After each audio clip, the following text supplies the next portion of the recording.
Welcome to AITV Starship. I'm the AI guy. Rick McCauley launching news so fresh. Gotta see it to believe it. We break the wire with the stories that amaze. Deep dives come and lighten up your days. Tool Times shows you how we make it shine. Building futures with AI one step at a time. Yo, Rick, slow down. I'm Brandon, the producer. Save some tools for me. Shout out. I'm here bringing high-tech comic energy. AITV Starship. News deep dive and creation. AITV Starship. Learn, laugh, innovation. AITV Star, human amplified. Catch the spark, ride the wave. Future's on our side. We got experts talking truth in the stream. Dreaming bigger, living stronger. Hey, Merry Christmas, Rick. Happy holidays, Brandon. How you doing? I'm good. We are not live tonight. We're pre-recorded. We figured you were probably off enjoying your Christmas dinners and holiday samplings, but we still wanted to come out. There's so much happening in AI. We still wanted to make sure that we brought you fresh content for this week, and so we got a clip show. We've done enough of these now that we've got a clip show where we're looking back at some of the highlights of the past 16 weeks of AITV Starship. And but before we get into that, Rick, I know you've got some exciting stuff planned for us for 2026. Yeah, we decided to do a couple of things. So, kind of tooling up a TV show that I want to take nationally. I mean, that's the goal of this, right? We want to be the voices for humanity in the age of AI to kind of hopefully bring some humor to the whole process. I've been staying up the last few nights. I don't know about you, but I'm up till 4 o'clock. I mean, I know that you're up late at night because I text you sometimes. I'm like, you're still up? Are you kidding me? Right? I know I'm a dangerous guy, but I didn't realize that you are too. But, and the holiday is just full of all kinds of new treats, every kind of update you can imagine, all the tools. I kind of settled into a groove now. Google Notebook LM and Nana Banana is my kind of through line. In fact, I did a deep dive and I started to realize Nana Banana is like a consciousness raising thing. But we'll talk about that in the tool time right after tonight's clip show. So, but the idea of AI Starship was from a long time ago to try to help navigate shifts in society, right? So we have a news segment which talks about the tools and the techniques and the news. And, there's going to be huge disruptions to job market, depending on what kind of work you do. You should just be aware of. So we're going to be your guides on the side, just kind of, that Gandalf or your Frodo, right? To make sure that, that there's going to be impediments, but at least you got a kind voice to listen to. In the future, we're going to have more and more guests. So if you'd like to be on the show, our main issues are education. Definitely education, not just about AI, but education itself. A fundamental foundation. As I've been an educator for 25 years professionally in my life and all of my life as a lifelong learner and going forward, learn, adapt, and innovate is kind of my thing. And it's the same thing that Brandon holds warm in our heart. So what we're doing with AITV is we started to create a YouTube channel. We got to 500 subscribers on Rick McCauley. We're going to stick with Rick McCauley as the main brand. It's just, it's a bit of a cult of personality maybe, but everything's coming out of my head, and that's kind of where I'm going. So we want to continue to be the tool time person, so we can tell you what the tools are. To do a deep dive, that's a philosophical, what's copyright, what is the meaning of artistry, etc. And we want to be the news bringers, right? So those are the 3 pillars that we're doing. And we want to do it for whether you're a business, just a human being, if you're, a foodie. We had a food person on. So tonight you're going to see kind of a wrap up of what we've done so far and get ready for some new stuff because we're going way out. And guess what's coming up right away? In fact, you need to register right away. And what's that, Brandon? It's Festivus. AI Festivus. For the rest of us, right? So it's both of us going to be presenting. So that's December 26th and 27th. 9 a.m. to 9 p.m. the next day, 24 hours. So it's 9 a.m. to 9 p.m. Friday and then 9 a.m. to 9 p.m. Pacific on Saturday. So 2 12-hour blocks. They thankfully, they will let us sleep. When we did GPT for Good 2 years ago, they did it 24 hours straight. Proved to be too much. But last year, it was 12 hours and 12 hours. And last year, I'll tell you what, we did this with 2 weeks of prep time. We decided we're going to do AI Festivus, and they had over 10,000 people show up. Now we've actually put some marketing effort behind it. So I think I saw somebody posted on one of our back channels that we're having an average of 59 people sign up per minute right now to the site. So it is going gangbusters, and it is all free. This isn't one of those. Go ahead. They had to buy more bandwidth last year. I remember they had they did buy more bandwidth. And so this has been endorsed by Sabrina Romanoff. If you follow her, she's been talking about this with her followers. Logan Kilpatrick from Google Developers is going to be one of our speakers. Rick and I are both talking, just in case you haven't gotten enough of us. And not only do I want to recommend that you sign up for free, but right now through Friday, so through tomorrow, you can buy the playback for $27. You can have all 24 hours. It works out to $1.12 per hour. So we're just giving it away as a holiday benefit. Yeah, it's every kind of speaker. So I'm going to be talking about Google Notebook LM, but for educators and for human beings. It's a vibe. And I'm going to be talking about parenting. About parenting, yeah. So, and parenting really speaks to your book too. Do you still have that slide deck? But your book, 10,000 Minutes, really is which I got yesterday as a print copy. It's actually a printed copy now. It's a real thing. I'm so excited about it. Nice. And the idea is that just spend a week of your time getting to know something, right?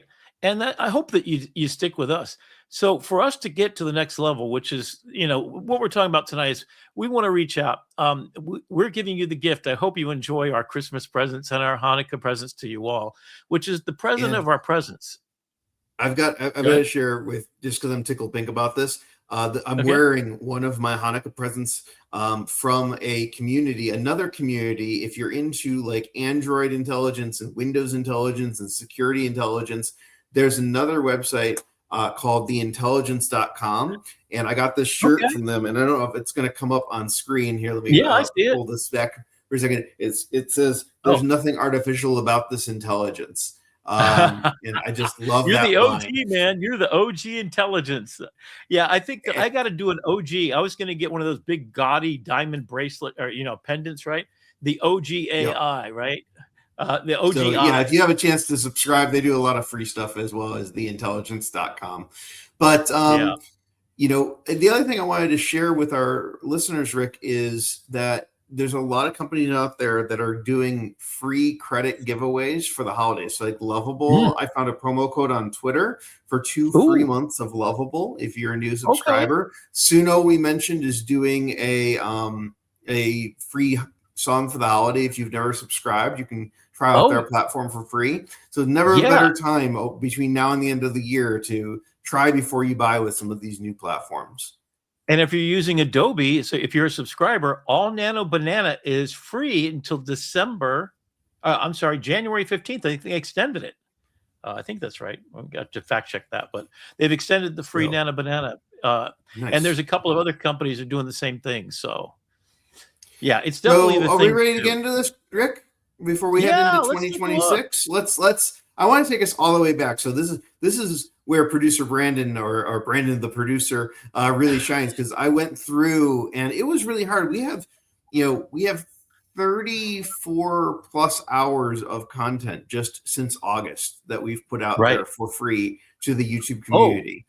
Oh, and by the way, if you stick around till after when I do the Google Notebook LM, I'm going to show you how I use Comet to scrape all of the URLs of all of the AITV shows and create a Notebook LM, and then produced a manifest, every topic that we talked about, the questions we answered, and the key takeaways. We're going to load that to a database to basically steer our direction in the future, analyze it. So we're going to be setting up a back end for this corporation called AITV Starship. And we're going to show you behind the scenes. So when I did that deep dive, what was cool about it is it took all those hours, transcribed every single last thing. It said that Chris Vallone, who you're going to see in just a minute, it showed me that Kelly, the food woman, was the chef, was on. It talked about what they talked about.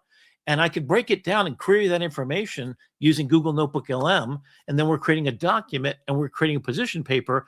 So we'll know what to do next.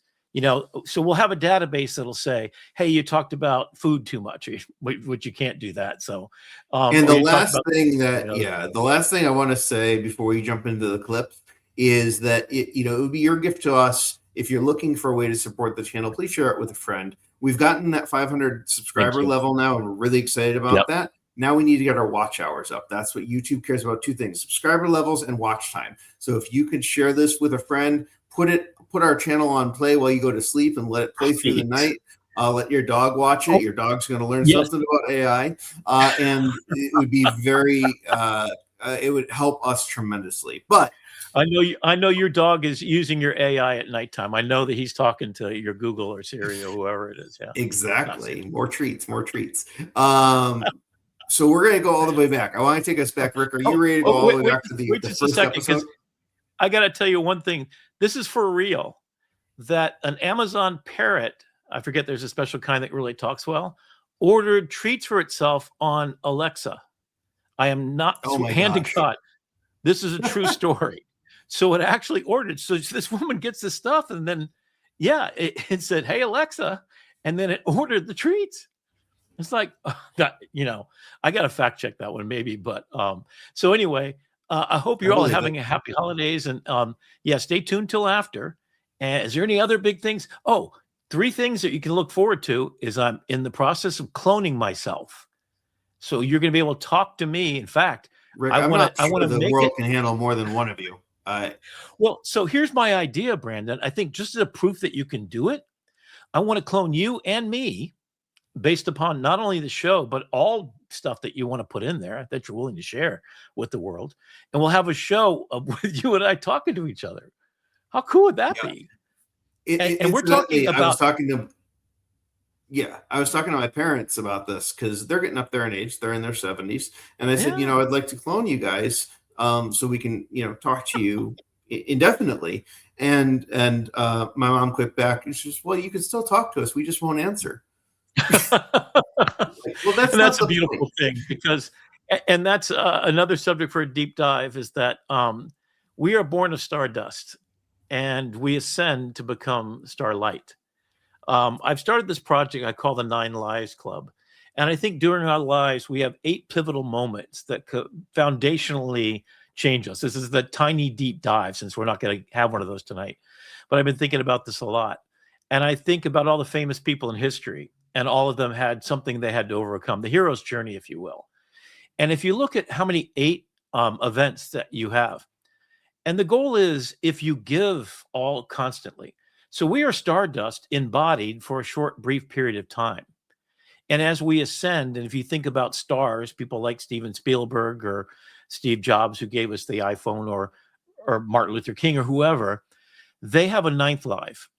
And that 9th life is to live as light at night, to guide you on your way. As you remember from history, the people who made a difference in the world so profound. I think, and correct me if this is wrong, I think the Jewish people have a tradition of saying the names of those who had passed. Mm-hmm. And by saying that, they're kept alive. Yes. And that's your deep dive little emotional thing for the night, is that our hope is that by gifting you with just pure unconditional love, that's what this show's about, that we gift you, as I would hope you would gift each other and those loved ones that you're spending your time over the holidays with just a little bit of starlight that sparkles inside of you, because there is a God inside of you. And if you get a chance to, over your lifetime, you will light so many stars for other people that they hold in their hearts, that even when your parents pass, like mine have, it'll just be moving on right through you. So we're all born of stardust, and we all have the possibility of having some major 8 things bad and 8 things good, or 4 and 4 is usually how it's worked for me. But out of that, you decide what you're going to do about it. So with that, I bow to the divine in you. Thank you, Brandon, for being part of my family. Yes, of course. And thank you for putting on this show and coming up with the concept, because none of this would have happened without you. So we're going all the way back, and we asked for your grace on this because 17 weeks ago or 18 weeks ago now. We didn't know what the heck we were doing. We were like, let's just start a TV show. I actually rescued Rick from Zoom. So our first episode was on Zoom. We weren't even live on YouTube. So we had Fathom on the screen. When Chris Vallone comes up, don't forget, I was kicked out of the library halfway through. We went off the air. We came back on in my car at nighttime, raining outside. And I had my laptop. I just had enough. I tethered my phone to get a signal. Literally, the car light inside I had on. That was my only light. So if you're looking at me like, why does he look so dark? That's why. I'm sitting in a rainstorm in Florida trying to get my laptop to work. So, yeah. So before we got to a rainstorm in Florida, we had to go to the all the way back to the original pilot episode of AITV. So without further ado, here we go. Thank you, Brandon.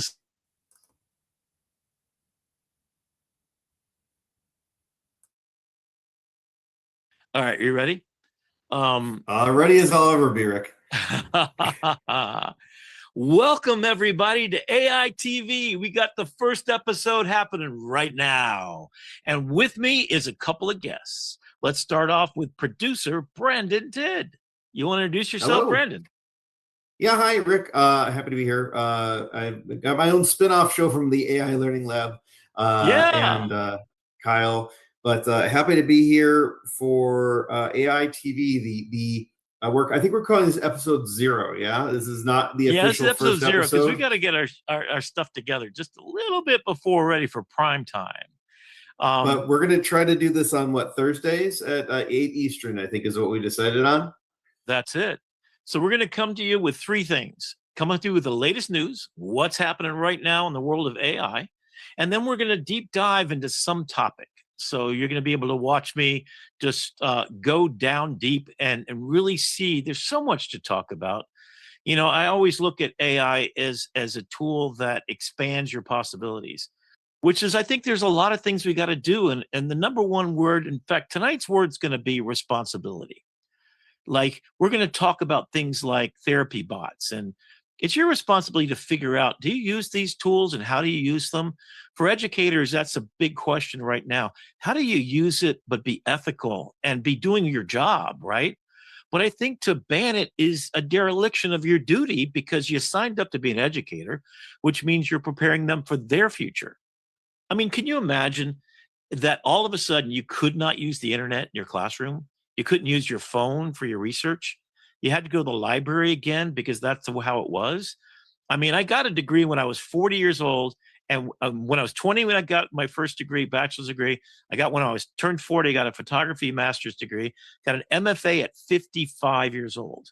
So I've seen what it's like at 55. And this is before ChatGPT even happened. So I still went to the library for all my citations, right? You've gone from the Dewey Decimal System to the .com era. Yeah. And now I'm in the AI era, and that's where we are. And we had 20 years to get ready for what is the social media era or the internet age, right? And I think the social media era is probably a pretty good term to use for it. Because if you look at the whole scope of technology and time, technology like photography comes along, and everybody who spent their lifetime learning how to paint is like pissed off at photographers, right? That's not art. You press a button, the machine takes the picture. How does that sound familiar, right? I mean, how many people, when you put your AI artwork up there, or you write a simple post, oh, that was written by AI. No, it wasn't. So I'm a professional photographer for 50 years. I will take on literally any human being on the planet, make a better picture with my phone. And you could take $10 million worth of equipment. But because I know how to make a story, how to tell it, that's the human part, right? That's my secret sauce. Only me has that. So if you tell me my camera did that, it's like after a giant dinner with a 5-star chef, you walk up and you say, hey, what kind of pot did you use for that food? I'm sorry. Yeah, everything that's old is new again. That's such an insult to everybody, right? And if you're saying that I use AI in the classroom and that's just morally wrong, I'm saying you're worried about Johnny? You know, since Socrates' time, there'd been a guy named Johnny that did that, or probably back in that time it was Aristotle or something, right? I was going to say Jonathan or Jonathan. Okay, maybe is that a Greek name? I don't know. That's amazing. So that's where we started. Amazing. Oh my God. I mean, look at that background. I feel bad. And Claire didn't even get in a word in edgewise there. Dr. J, Claire was our guest on that episode. Yeah. And we talked therapy. And all of these, by the way, are archived on the YouTube show. So if you're interested in hearing what a psychologist's perspective on AI is, Dr. Claire gave us an amazing interview. Yeah, she did. The Zoom backgrounds, the virtual backgrounds, we had it all going on. Fathom was there with us. I got a nicer camera that's got depth of field going on. We got to work on yours there a little bit, but yeah, I mean, it's pretty cool. Yeah, exactly. But it does take me back. I mean, I'm the same passionate guy I've always been. None of that's changed. So my whole purpose in doing this is evident there. So we're just getting better technology, and hopefully we'll be in a studio somewhere, and you'll be living in Miami where it's nice and warm year round. Your family will be, vacationing while you're on set for the weekend. But yeah, exactly. That's just crazy, and that really warms my heart because Brandon, I remember when we first got started, there was just something, man. When I met you in the AI salon, which I still is going to be, our home base where we started the birthing of this whole idea. I think, of course, I'm bringing it, but the thing is that when you joined me, all of a sudden I had a partner in crime. I had somebody that I really felt like a brother. And the one thing I will say, I'm not dating anybody right now. I wish I were, but to have a brother or to have other people who feel the humanity, right? I think the social media era did one bad thing. It isolated us. It put us in echo chambers and separated us from each other. Even having someone over for Thanksgiving, that uncle that's red hat wearer, it's just not a comfortable thing. It's not a good place. I want to reach out and hug those people. I think all of us, I think Gen Z needs a big giant freaking hug right now, because they went through the pandemic, they went through social media. It ain't like when I grew up and I'd be outside playing for 10 hours a day. I wouldn't come in until, dark 30 when my mom said, you have to come in. I wasn't scared of anything. And that's what makes me fierce. And I think that getting back to our imagination and to the human connection, and that's why the AI salon is so important to me. And that's why you're so important to me, is because you see yourself in others who are sharing the same journey you are. The stories that we tell as human beings is the story of life. And so let's get on to the next part, which is really fun. So this is our good friend of the show, Chris Vallone. We had Chris Vallone from Vallone Works Productions talking about Curious Refuge and his work. And he was our first guest, and excited to have Chris on the air. Now, one more thing I'll say about him is he continues to be a friend of the show, and hopefully we can also bring up his website. So it's valloneworks.com. Is that it? Or the YouTube channel. So if you try VALONE. Exactly. Yeah, you'll take a look. He just put out a show reel that I'm not quite sure we can show on our show. We're going to have him back on because we're working. Fort Lauderdale is now a new center, both for, you remember the vibe coding thing that I did last week at NSU, Nova Southeastern? It's in Fort Lauderdale. So the Miami group that sponsored that, Grant and his whole group, are now doing at NSU. They're having a permanent home. So I don't have to go anywhere. I'm just going to go to NSU and go work there for the rest of my life because that place is cool, man. We'll do a show live from there coming up in the new year. So, but getting back to Chris, he's a friend of the show, a friend of mine. We're vibe coding and trying to make some content together. So he's coming back and check out his work right now. He's in talks with some pretty high people in producing his movies for real. He's got 4 really amazing movies, including a new one that you can check out on his thing, which you got to, which is King Kong versus Volkswagen. So you'll see here that he's a Volkswagen restorer for a living, and his side job is to be a movie director, producer, and maker. So, yeah, take it away, Chris. I forgot about this old audio song. Oh, yeah, that's it. We're right here with Curious Refuge. We're in Fort Lauderdale. I'm sorry. Palm Beach, Florida. And you can see Curious Refuge is just an amazing organization. So I found out about this group that's been meeting up here for, how long have you guys been doing this? About 8 months now, maybe. Yeah. So Chris, you want to introduce yourself here? Sure. My name is Chris Falone, and been a filmmaker for 25 years. Got my own little production company called Falone Works. That's just me, really. No crew. But I reached out to Curious to set up these meetups every month. So yeah, so we want to do it. I want to take it back down to Fort Lauderdale because it's an hour and a half up here. But I'm going to come up here because I want to support people in groups like this that are just curious, right? Curious Refuge is a place for people that are making AI films, and they are a world-class organization. All right, so it's founded by Caleb and Shelby Ward. They just had a new child, and they're the world's biggest AI film making school that empowers creators worldwide. And you can see with thousands of students in over 170 countries, they offer courses, global contests, and industry-leading workshops. Notably, Curious Refuge was acquired by Promise Studios in 2025. Yep, this year, expanding opportunities for aspiring storytellers and deepening their commitment to innovation, education, and community in the generative AI creative field. Here's all their links right here, and of course, you just got to go by. This is how I first got introduced. This is a little film they made when Oppenheimer came out. We are in a race against the Nazis. And Barbie came out. And I know what it means if the Nazis have the bomb. She's a scientist, and I hear she's the best. Good. She's also a doctor. Excellent.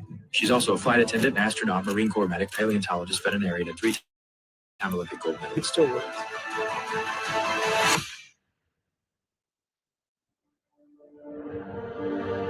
I see the bright pink glow of a new era. We imagine a future. And our imaginings look fabulous.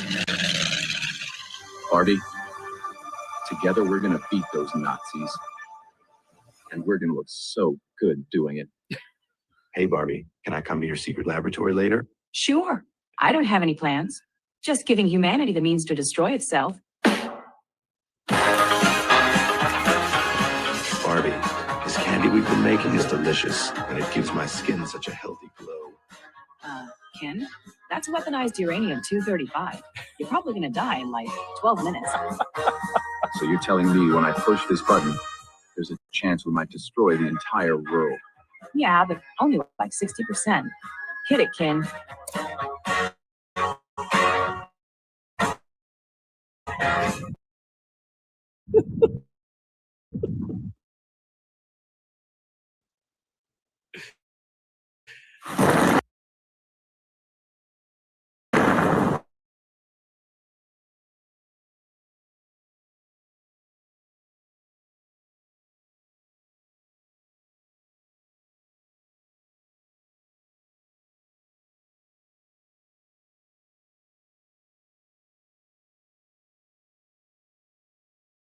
This Curious Refuge's website, and you can see they every day they're just putting out new content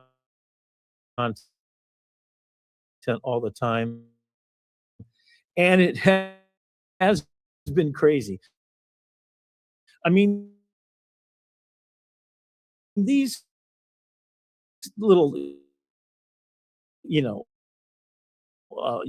shorts you can see are live action films I was doing in the early 2000s. I got a Bachelor's of Fine Arts, grew up on Looney Tunes cartoons, wanted to be an animator. And when I got out, I basically said, all right, you know what? I do like making movies as well. My dad always gave me a little video camera to roam around the house with, and I used to always film the family. So I thought maybe I was an artist. So, all right, let me grab a camera, and I started making my own stuff. I did about 10 films all on my own. I wrote, directed, shot, produced my own live action. What were you films. shooting on at the time? Like little 8mm or something? Mini DV tape. So I had the Sony VX2000. If you look that up on Google, you'll see what that camera was all about. That was the DV That revolution. was probably my third camera. DV revolution. And remember that was the Betamax with the giant hard drive? Yeah, the tape deck. But that was the revolution at the time, just like the way AI is a revolution now. Back then, that was like, holy cow, I don't have to shoot on film. I can shoot on this, and it's giving me great quality. So been doing that. And but then after 10 years of doing that, I said, all right, living in New York, I'm like, I gotta start making some money. I'm a starving artist here. Right. So I started my own business. and I've been doing that for 20 years still. But I combine my filmmaking talent with the business. Okay. And now that So AI what's your day job? Is I restore the vintage Volkswagen Beetle. Oh wow! Yeah. I had one of those. I had the convertible. Yeah. Classic VW bugs. That's my it. business. Yep. That's it. Very cool. Uh-huh. Oh man, I wish I could get one of those back. We wore that thing so out. We would go to the beach all the time, and the floorboards just rotted out. So we would just watch and drop stuff down and whatever. But that was when you used to be able to drive on Daytona Beach, right? Right. Back in the day. Yeah. So it's kind of exciting because he put together these groups, and Curious Refuge really is around the world. They have not only integration so that you can get introduced to the people that are doing this, they've got contests. In fact, you can see one here, the next AI sketch comedy winners. So they've done advertising. What other kind of things have they done? Curious Refuge. They're even getting into movie stuff and I think even possibly getting into games. Oh, wow. AI is getting into gaming and stuff as well. So they just joined with Promise. Yeah. That other, they got purchased by Promise. So now they're part of a big giant thing. But before that, they were plugged in. In fact, I've been watching them since the Barbenheimer days. So that must have been a year and a half, 2 years ago almost. Yeah. Well, whenever Barbie came out, right? Mm-hmm. And then they did Wes Anderson films and all that kind of stuff. And you could see the evolution from that to Yeah, and so Chris has been a great friend of the station and the channel. Yeah, and I forgot that's back before we even had our current theme song. So that shows how much we've evolved with AITV Starship. and we have a new look and feel coming out in January as well. So we're going to be launching this Starship big time. So look forward to that. Chris, it's funny, the Barbenheimer quote. I was just watching Gregory Hinton, the godfather of AI, talk about there's non-zero chance that it will destroy us all. And he's worried about it, as all of us should be, right? And there are people who are doing the ethical thing. We fall in that camp for sure. But we're playing and having a good time because you can't kill yourself making films, at least not the virtual way. But you can plant some ideas and some threads and, make stories for people that they can be lifted away and taken away from pain at the time that they need it, and to take a look at how good they have it every day. So that's he's a great friend of the show, and he's having great success. At the time, he was just finishing up his Antietam story, which is a kind of a zombie apocalypse, and he had a beautiful story about an ancient warrior princess. Definitely check out his work at ValoneWorks on YouTube. And follow him, because there's a bunch of cool stuff coming up soon from him. So and so then we moved from Barbenheimer into food. So if you want to set up the next clip, this is the we're gonna go a little bit longer with this clip, about 20 minutes, with because it was such good content. It was Chef Kelly and her colleague Jasper who were in studio. This was one day that producer Brandon wasn't able to be live, but we had Chef Kelly and Jasper on the show and talking about food. And they were amazing. And Chef Kelly is going on to do all kinds of stuff. We're going to have every one of these people back, I swear, because she was talking about food in ways I need to be talking about food. I've definitely got a food problem, right? So take a look at this. And she's so brilliant. And the initiatives that she's doing, the way that Jasper is helping her use AI and creating agentic workflows and doing all kinds of stuff, it's definitely a use case for smart, empowered people who take agency, have world-changing capabilities. Let's see what Chef Kelly has to say about that. Deeper and wider with AI, I found out that there was just a lot of bad stuff that I'd kind of been culpable for all these years. Wow. So okay. I've been trying to kind of right some wrongs and create a better legacy for myself. That's very interesting, because I think as a type 2 diabetic, I certainly have had an adversarial relationship with advertising, with kind of, it took me a long time to even figure out that the inside of the grocery store was where all the additives and preservatives were, and the outside was the Whole Foods. And I guess even the whole word Whole Foods came from not having additives, preservatives, and all the other stuff right? How did we get here? How did we get, is it commerce? Is it efficiency? I know adding sugar and salt makes it last longer, so you can ship it across the world. And the whole McDonald's thing and Super Size Me was a whole thing. And sugar industry, just like tobacco, at first, they actually had scientists appear before Congress said, sugar's good for you, no problem. And so how did we get here? We got Monsanto and everything else. And yeah. So this is something I thought was just kind of conspiracy, but I actually looked it up and it's true. In the early 90s, when Philip Morris realized that their time was kind of up, that they had been caught lying to the American public, that tobacco wasn't good for you, that they had been kind of poisoning us, putting all these chemicals in it. So they split up and separately bought up a lot of the food industry. They bought up Kraft Heinz and Nabisco and even parts of General Mills. And they put those same scientists that were putting the chemicals that made tobacco addictive in our food. So as a kid of the 90s, that's all I knew. I knew brightly colorful food, ultra flavorful food, packaging that made you just, oh, please, mommy, please, you know. And that's what we grew up with, and we became so conditioned to that salt and fat and sugar flavor that has now left all of us, most of America, chronically ill. Oh, yeah. I was 65 pounds heavier. You know, along comes Mounjaro and Ozempic, and, you know, that's kind of worked for me. And, you know, I'm a little bit more, you know, less of me, which is good, healthier for sure. Hey, whatever. I did my master's thesis, and part of my research was Rolling Stone had done an article about Philip Morris, who hired these 14 people to testify in Congress about tobacco, made the exact same statement in front of Congress that created the food pyramid. Guess who benefits from beef being at the top of that puppy, right? And then you have Miss Obama, right? Michelle Obama creating the plate or the circle, right? And started to really think what is healthy. So this disinformation campaign that was engineered, you know, one of my other favorite stories was the potato chips. Like the different potato chips were actually engineered to trigger all these dopamine, so you know, all these reflexes in us. And then current research about the connection between your gut biome, like it's actually 85% on your vagus nerve is going from your gut, communicating up to your brain and telling it what to do. And that happens to go back to your primordial, the way that every organism is formed is a belly first and a brain second. And we don't realize that if we can be engineered to believe that this tastes, like you said, sugar, fat, etc., is that magic sauce. So for so long, we've been trying to do things that are not health related, Monsanto. Anyway, before we get too far down that thing, why don't you introduce our guest with us here today and kind of talk about what you guys are in the process of doing right now about this ship. This is my lovely colleague, Jasper Dayton.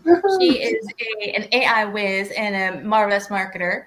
And I've just created a platform actually called Dye Converter that will help small to mid-sized food brands actually switch from synthetic dyes to natural dyes, because there's a 2027 deadline on that. And so Jasper's been helping me get that to launch ready and helping me figure out what our marketing plan is after that. But we met in one of our AI communities, and she is like a whiz. She's fantastic. So everybody, Jasper Dayton. Well, if I want to add, can I just say, first of all, that commercial for Runway is exactly what my day looks like, and how I create these realities for people like Chef Kelly, where their dream is stuck in their head. It was stuck. It was not coming out until she saw what was possible. And I was able to show what's possible in 30 seconds rather than 3 weeks because of AI. And what's wonderful about AI is that we can get it to market so much faster so that people aren't missing out. So people aren't dying because of this lack of nutrition or all these chemicals that they're putting in. And we can then start actually making money as a business. Because what I've found is that the dream's stuck in their head. They can't hold it in their hand. And then they go into this sales resistance where they don't want to sell it because it doesn't look right, or it doesn't sound right, or they're going to be judged, or whatever their story is in their head. So now we can make it look amazing and make it ready to be sold even before the product even exists. And you can have the investors on board, and you can actually make the money to make it actually work. I'm super excited that you just said that, because that's exactly what AITV is about. because we just talked about the disinformation campaign, the power being in the corporations to make more money.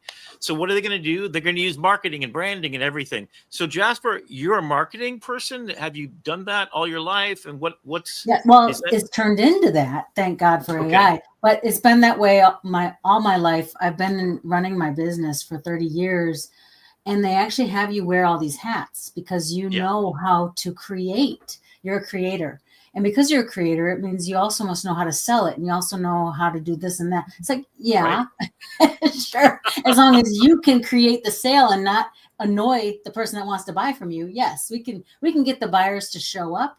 But if you slam the door in their face because you don't know how to sell, there's not much else we can do.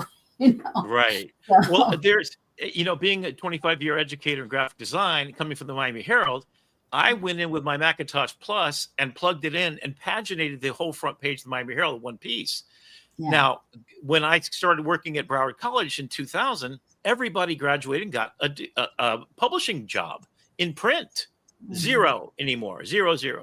And I introduced for the first time in the United States a digital photography program to graphic design. So graphic designers started going from doing paste up and rub on letter forms to coding things to make a page design to now having every responsibility. In fact, you do SEO, you do marketing and advertising, social media management is a course I'm teaching now. So it's democratized all these tools have democratized the ability so the individual has the power. And we can get a scientist in our pocket to prove that this is horribly wrong for you. And that's where I want to make the pivot into a couple of slides and some big stories that I want to talk about that speak to this idea. That right now AI is this pivotal point. Instead of those scientists that said tobacco's good for you and sugar's good for you being driven by almighty dollar, now we have people like Chef Kelly getting a marketing expert like yourself, and now you're empowered with the skill set to make a positive change. And the whole zeitgeist of the show is exactly that. We're moving from a place where Taylor Swift is the economy, and she drags with her $4 billion trail behind her that people get paid. When she moves into a city and does a concert, the housing pricing goes up because of the economic impact of her presence. Wow. So that's the opposite of what Prince did. And this is what we talked about last episode. We talked about copyright and ownership. So what if we look at AI as an opportunity to democratize not only the tools, but the ability to understand why we need to think different. So my whole thing is think different and think in terms of what do we do to honor each other? How do we take responsibility for the food you put in someone's belly? So Kelly, you talked about the idea of, sort of having to a little bit rewrite your history as yourself because you feel a little tainted from. I think, let me, to be clear, like in 2016 is when I started at Disney, and it wasn't Disneyland, it was Disney Studios in Burbank, right? And Disney was the first company I had ever worked for that was really gung-ho about sustainability. We as chefs had dashboards and metrics that we had to meet. We were from scratch, zero waste kitchens. We had to buy gestation-free pork. We could only buy fish that was pole caught no more than 150 miles off the shore. Lots and lots and lots of metrics. And I was like, all right, that's cool. Great. Yeah, that's good on you, Disney. Well, number one, the reason why they had to do it was because Disney's carbon footprint is huge. If you think about all the cruise ships and the resorts and everything, right? But I was like, that's great. But I was sort of with the masses. It's like, well, it's not going to do much. It's not going to do, right? And then when AI came along, I was like, it kind of dawned on me that there was this real opportunity to sort of actually make a real difference with, irrigation techniques and drone seeding and really being able to make maximum yields out of crops. So many things that are available to our farmers now because of AI. But the real magic comes when we all sort of now have the opportunity to engage with one another. And no longer does Big Food have that sort of hidden secrecy behind the curtain anymore.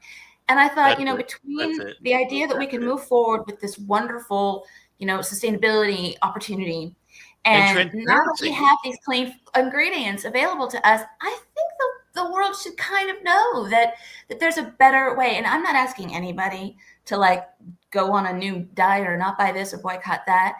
I'm asking Big Food to clean up the mess that they made. That's it. Yeah, yeah. Well, it's a lot of accountability, isn't it? Because we didn't know what we didn't know. And if we're being told by scientists that cigarette smoke is good for you, I mean, just watch an episode of Mad Men, and you got a pregnant woman smoking with a doctor while she's 9 months. Highball, whiskey. Right? Yeah. Highball whiskey in her hand, right? And because we didn't know better, and then we kind of got sucked in and we got supersized. You know, we had that kind of happen. But now the transparency happens when I can do research in 5 seconds and tell you what's in this product. So I did this with my medication. I photographed all the medication and all the supplements I was taking. And it said all those supplements are redundant. In fact, 4 of them will make you really sick if you take them together. And so my daughter You're not gave the me only some one I've mushrooms. heard say that. I've heard Right? so many people tell me that they've found out about drug interactions through AI. Yes. Yeah. And so if the privilege is on us to have agency over our own determination, and then we start thinking about, well, what can we do in our professions, in marketing, in food? What can we do about our professions to change it and to raise the Wizard of Oz, drapery and reveal what's, how the sausage is made, quite literally, in a scary way. Well, the thing that I love what Chef Kelly's doing is she's empowering the companies to, like she said, clean up the mess, but she's empowering the consumer, which really is the thing that, controls the companies. Right. Because like yourself, I've lost 40 pounds just because I asked AI, what should I be eating of who I am? And it gave me my recipe. It even gave me what to go buy at the grocery store and what to do. And so, which we used to hire and spend thousands to hire somebody to figure it out for us. Yeah, I'm using the Comet browser from Perplexity right now, and it actually orders for me. So it's an agent. It's a Chrome browser from Perplexity. You got to try it out. It's now openly available for everybody. It's going to be an app on your phone very soon. So it's the old Chrome browser that you've been using forever, right? Created by Google, but they put AI on the side. So literally, I'll show you in a little bit just how that works. But like, I can go watch. In fact, today, when you were asking me questions about the slides I was showing, I said, tell me about this YouTube video. It read the entire transcript of the YouTube video and then spat out exactly what I wanted to know. And then it went searching for 500 different ones and then amalgamate. Anyway, that's a long story, but we're getting. And I want to add, it's not taking jobs away from people. It's adding and empowering us to do our jobs even better and make us, So here's a question for you, because I know what my answer is. Has your day gotten shorter or longer? And is the longer because you're so excited about what's next? And, you're like, oh my God, Sora 2 come out. What can I do today? So you're up to 4 o'clock in the morning to figure it out, right? So it's gotten longer. I see your reaction. I know that it's gotten longer, but more joyful. And because it's become, I'm not spending all this time doing things that don't matter. I'm doing the things that matter. And I'm able to do more of them. That's the part that's just exciting. I have never worked so hard in my life. But it's because I'm making things, because I'm creating something that I'm really passionate about and that I really want to succeed. And it's like, so I'm going on fumes. I've had 4 hours sleep for the 4th time this week. Okay, it's all for the greater good. You just keep chugging ahead, and So I love it. What's your big picture goal? So are you working to empower individuals with your products, or is it more about? I think that's a really good question for Jasper too, because I think it's twofold. I think that there's an opportunity here to talk to the small and mid-sized brands that maybe couldn't afford to get into the clean label game before this, and an opportunity to talk to the larger brands who didn't want to get into the clean label game before this. Yeah, so give us a little education. So you just used a really cool word, clean label game. So what are the key words that we need to know about in this space that can educate us? I wouldn't even bother with the words organic. That's not what clean label means. So people don't have to be like, oh, I have to show everything organic. No, what we're really looking for is trying to get rid of those artificial dyes. A lot of people don't even know that they're petroleum based, that they've been linked to a lot of a lot of bad things and studies that I won't mention here for risk of being sued. But the truth is they're really bad. And also they do cause a lot of hyperactivity in adults and children and mood swings. I mean, you wonder why when you eat something that's high in high fructose corn syrup and has artificial colors, you're on a high for 20, 30 minutes and then you crash so low. And I think that if we just start to move these chemicals out of our food slowly and start to replace them with more cleaner, natural components, which is so weird because like that's all we were doing in the 80s was getting rid of anything that had cholesterol or fat or anything in it or sugar and replacing it with sugar additives and salt substitutes. And now we find out 40 years later, 30 years later, that the chemicals are terrible for us. So with that said, just the movement towards cleaner labels and also the education to the consumers. I have so many friends who tell me like, I don't even know. They're embarrassed. They're like, I don't even know what my ingredient label says, Kelly. I don't know what it means. And I'm like, I don't either. But I just know how to ask the right questions because I've been in the industry for so long. So I think educating them on what the label says, what it means, and why we should. It's so confusing. I mean, there was a long time where, you know what I mean? There was a long time where a breastfeeding was a bad thing, you know, and then breast milk was bad, and then cow milk was bad, and then, you know, it's like, holy cow. It's and so then pasteurizers and unpasteurizers is wrong. It's like, right. And you get conflicting conspiracy theories and sort of misinformation.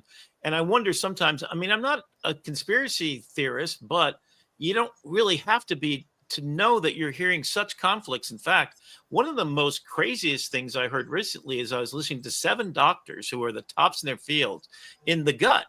And they were saying the understanding of the gut biome and the billions of different organisms that live there, and that biologically, the stomach is born first and then the brain follows.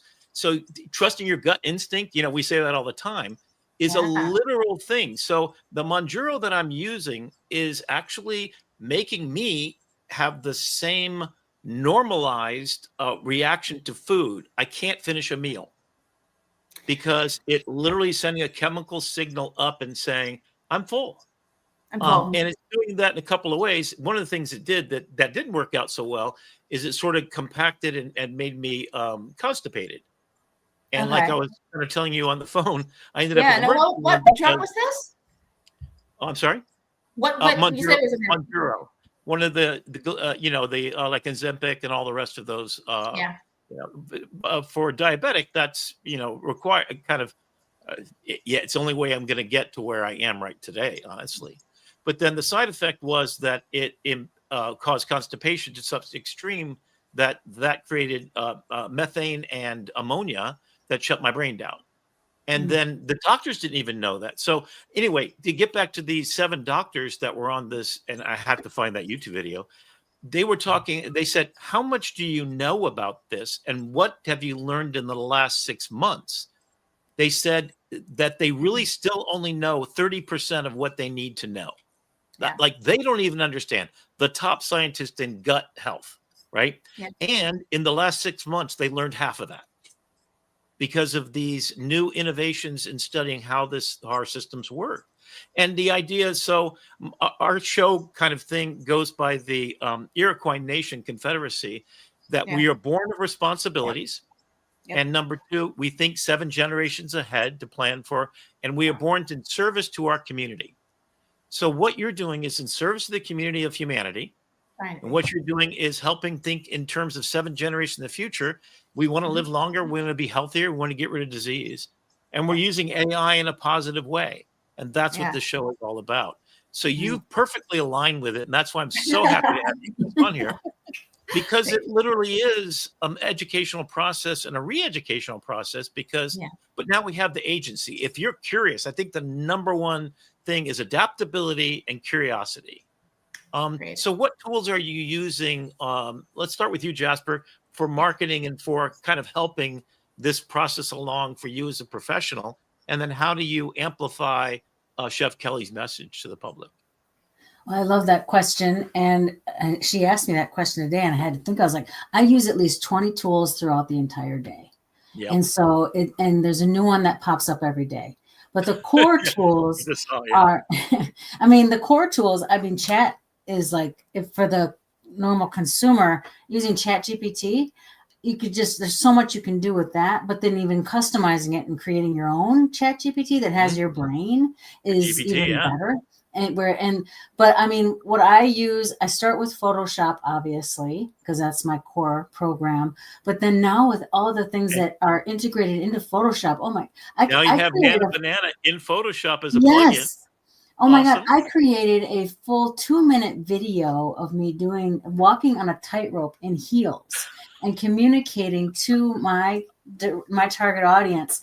I mean, I was doing things that you can't do. And I did it in a matter of 6 hours, which normally, with the video that I created, which normally would take 6 months to a year to produce it and to have the script. So everything was done immediately. And that's the part that just blows my mind. But there's Nano Banana, there's Kriya, there's, there's so many. This whole show, in fact, tonight we're doing a deep dive on Firefly boards. So you're going to want to stick around for that. Here's a quick plug. So far we have created a deep dive on ChatGPT. It's 30 minutes long, 39 minutes long. Find it on Rick McCauley YouTube channel right now. So just spell my name right. And it's right there, folks, for you watching from home right now. Just go to the YouTube channel and take a look for that. So it has attached notes, which is literally everything you need to know about ChatGPT, how to create folders or project folders. Yes. So if you're doing Chef Kelly as a client, you create a folder, you put everything in there. You can load up 200 megabytes worth of data that she's created, her whole persona group, her message, her screen, her brand identity, etc. And then when you're asking questions, you get it based upon that. Then you can create GPTs if you want to test out some recipes. How healthy is this? Tell me where the problems are in this particular thing. Or photograph food. I'd love to have maybe Chef Kelly, you might design a few GPTs that can serve the public that you post on the site. So they can take pictures of their food and it can analyze it, which is what we're going to talk about in a minute. Yeah. So Chef Kelly, how are you using it to amplify what you do or what you've been doing? Well, what I've been working on for the past 3 months has been the platform. And so it's a dual human research and AI research for all of the natural dyes that are replacing the synthetic ones. And so we've just been scouring the corners of the internet, pulling from the FDA websites, the World Health Organization websites, yada, yada, compiling it all. Can you help the layperson for a second? Because you keep mentioning the dyes. Is this like red dye number 9 or whatever it is? Red number 3, red number 40, yellow number 5 and 6. They're basically in everything. So the whole thing for dyes is to make the food look good? Yeah. So they are, first and foremost, they are petroleum based. So they're literally made in the same silos and vats that our gasoline is made out of. And it's a byproduct of that.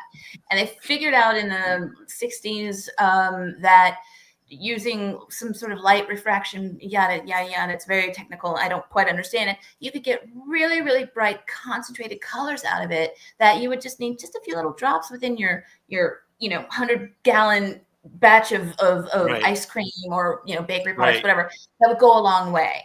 And I won't get into it here because I think but we could have a whole other show about the FDA's lack of oversight for the layperson that wants to. Right. So why should we care as a layperson about these dyes? Because they're poisoning us?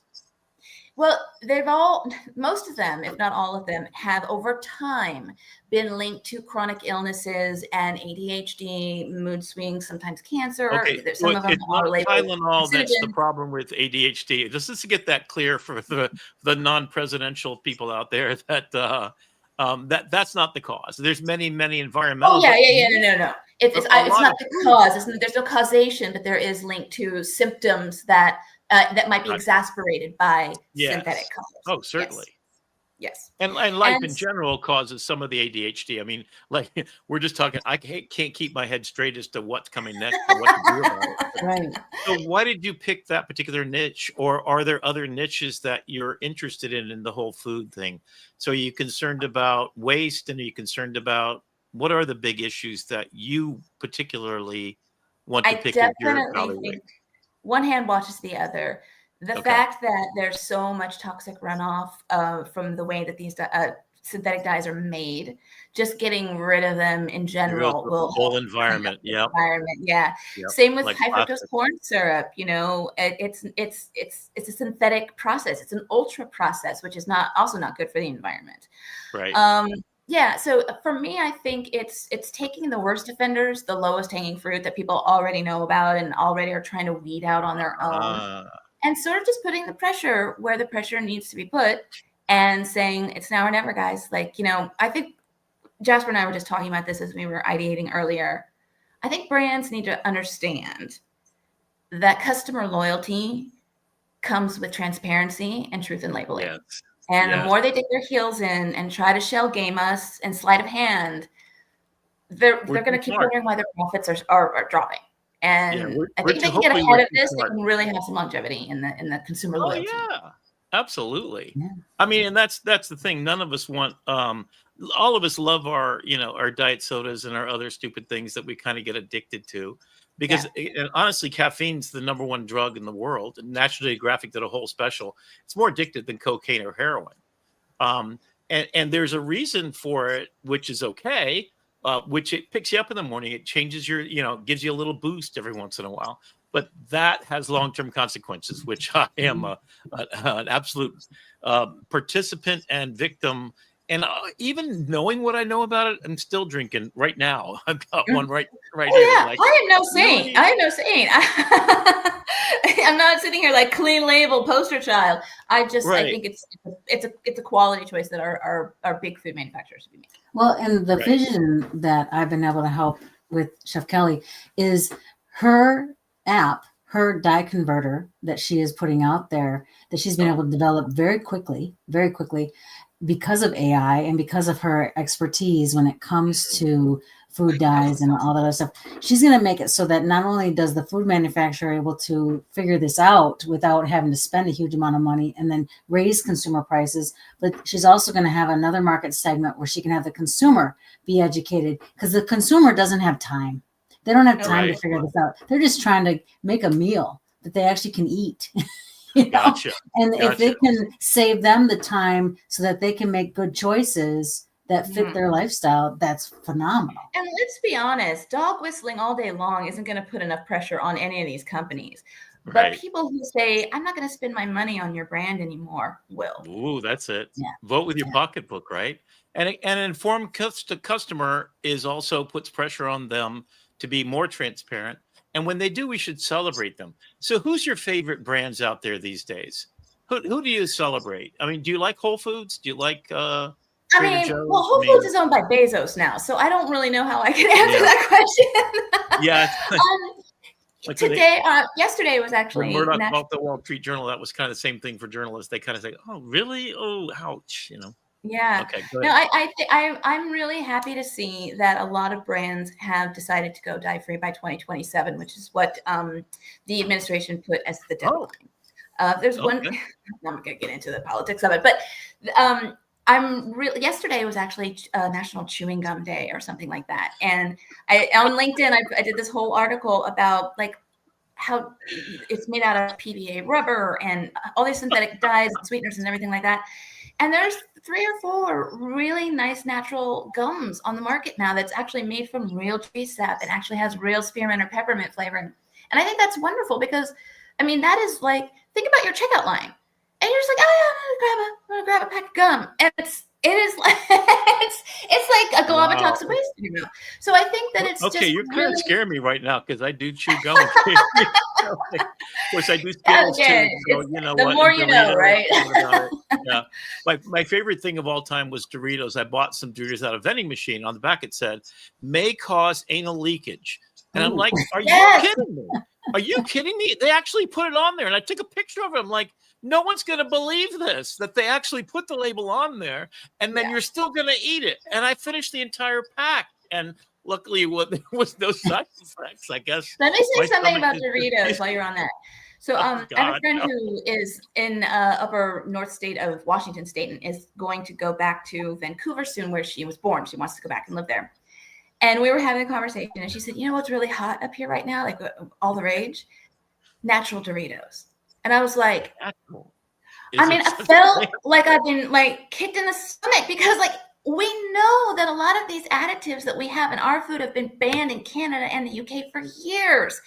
And they're right there. Natural Doritos like are being manufactured and sold to Canadians, but they won't do it for us. And it just, it pains me when I hear stuff like that. It kills me. Yeah, even like natural sugar now from Mexico in Coca-Cola, that's, a thing. And so it's kind of weird how we're finding it out. And every other country in the world seems to have the greed is not the thing that drives the market. And we unfortunately are right in the middle of it's an extraction economy, period, end story.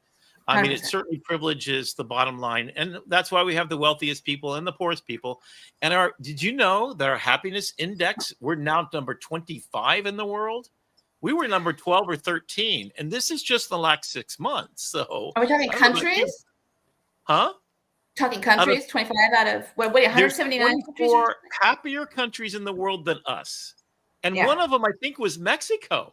It's like, seriously, when you're below Mexico, I'm sorry. I mean, it's a great place. I've been there a few times. Do you know that we import more organic fruits and vegetables from Mexico than we grow here in our own land?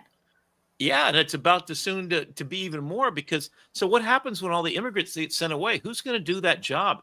Are drones taking over fast enough for that to be automated food production? Listen, the drones aren't going to be able to do the hand picking of like your fruit orchards, your grapes, like for wineries and things like that. Well, I did see a drone that did apples from trees that did a pretty really how job. Fast? Really? Yeah, like faster than any human could do it. Well, they have also they have the tree shakers. So they have tree shakers that'll knock them out, and then you have a net that goes underneath the apple orchard tree kind of thing. So I'm sure they're coming up with ways. And the other one that I saw that was kind of cool is as they till the soil, they have laser that looks at any aphids or any kind of things on the plant and laser zaps them out. As it's tilling the soil. I mean, that's crazy. So forget about pesticides. That's awesome, right?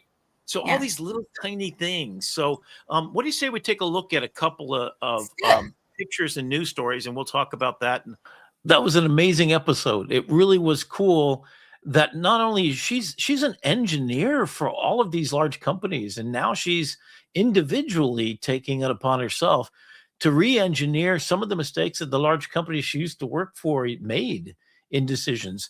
We're a victim of our corporations. You have to think about tobacco and sugar, of course, is her field, right? And now she's getting some of the colorants and the dyes that were put in to make the stuff look good, make it last on the shelf longer. And she's getting awareness brought up about it, right? We don't know what's killing us. And wow, she had so much to say. We've got to have her back. In fact, maybe we should set up for January to have her come back. I think the next big deep dive is going to be education, as that's starting to shift quite a bit. I'm going to be leading educators in professional development in January with Google Notebook LM and teaching them all how to use it as a cornerstone of gathering information, aggregating it, refining it, making it fully visual, making it interactive and audio for different learners. So it was great to have someone that knew so much about food, because Life Force, the device, is being produced either by myself and Dr. Harvey Castro, also known as Dr. GPT. He's let me know that by next year, they'll have a product that aggregates all knowledge about you on your device at your home, completely secured, because it's an on-device AI custom designed for you. You load it up with your DNA, your ancestors record, all your medical records, your heartbeat that last night, your sleep rhythms, and all this kind of stuff. I've got a weight machine. We're going to talk about that. So we've got those episodes coming up. So yeah, there's going to be a lot more about health and happiness, because if you ain't got health, you ain't got nothing, right? Oh my goodness. And speaking of happiness, the last clip that we have for you before we get into our Notebook LM part 4 in your series of Notebook LM Tool Times. It's an outsized section of your toolkit, Rick. I want to string them all together and make it its own mini series of Notebook LM tool, the super tool time, super cut of Notebook LM. And I'm not sure if you saw, speaking of Notebook LM, they announced today that they're previewing or coming soon in the new year is lecture mode, where you can have the audio overview give up to a 30-minute lecture. It's going to be insane. So you think you're not sleeping now. But the last one I know that I want to set up here is one that we just had a couple weeks ago when I went down into Miami with Oscar, and we met up and we did the Lovable Hackathon. And Rick, you flew down here to 70-degree weather, man. We went swimming. It was great. It was great. And I want you to just set up what we're going to talk about with HelloUSA, because I know this was one of the planes that you've been wanting to land for a long time. Yeah, it kind of started about 7 years ago when Venezuela, of course, just collapsed. The greedy son of a gun on top of the pack took all the money for the oil, said he was going to give it to the people, and he didn't, and then kicked everybody out of the country. And then there was no medicine. I mean, it was an absolute horrible event. So I had about 13 students total, but 7 that were in the class I was teaching on user experience design. And we designed an app called HelloUSA. It was based upon my time and period going all the way back to, being there and witnessing the Cubans come in the Mariel boat lift. I photographed that, and the detention camps of Haitians. And then now I'm just beside myself with anger over the fact that our Statue of Liberty no longer stands for bringing "you're tired and you're poor, you're yearning to breathe free." So this is what I call our North Star projects. Imagine a world if we could cure this. And so Brandon and my fellow Rocketeer Oscar and I got together. We vibe coded this app and made it a reality. It's one of the most beautiful moments of my life, and I want to finish it. I want to land it even in the laps and on the phones of everyone who tries to come to America and is welcome with open arms, because we made an app that did that problem solved. And here's how it all came together. Then Lovable sponsored this event. So these are ongoing. Every single week, there's another one of these kind of events. So we joined this, and this is what it was. It was a Miami-based hackathon. Shout out to the whole team from Miami-Dade. And you can see us there. So we're at the dock. That's the Miami lab. Like I said, there's 10 co-working spaces, bridging the tech divide through creative empowerment. So this hackathon was just, 11 a.m. to 8 p.m., and they used up all the time. Plus, we presented. So we hacked this thing together. You can see there that we're all together, and then there's Oscar at his computer.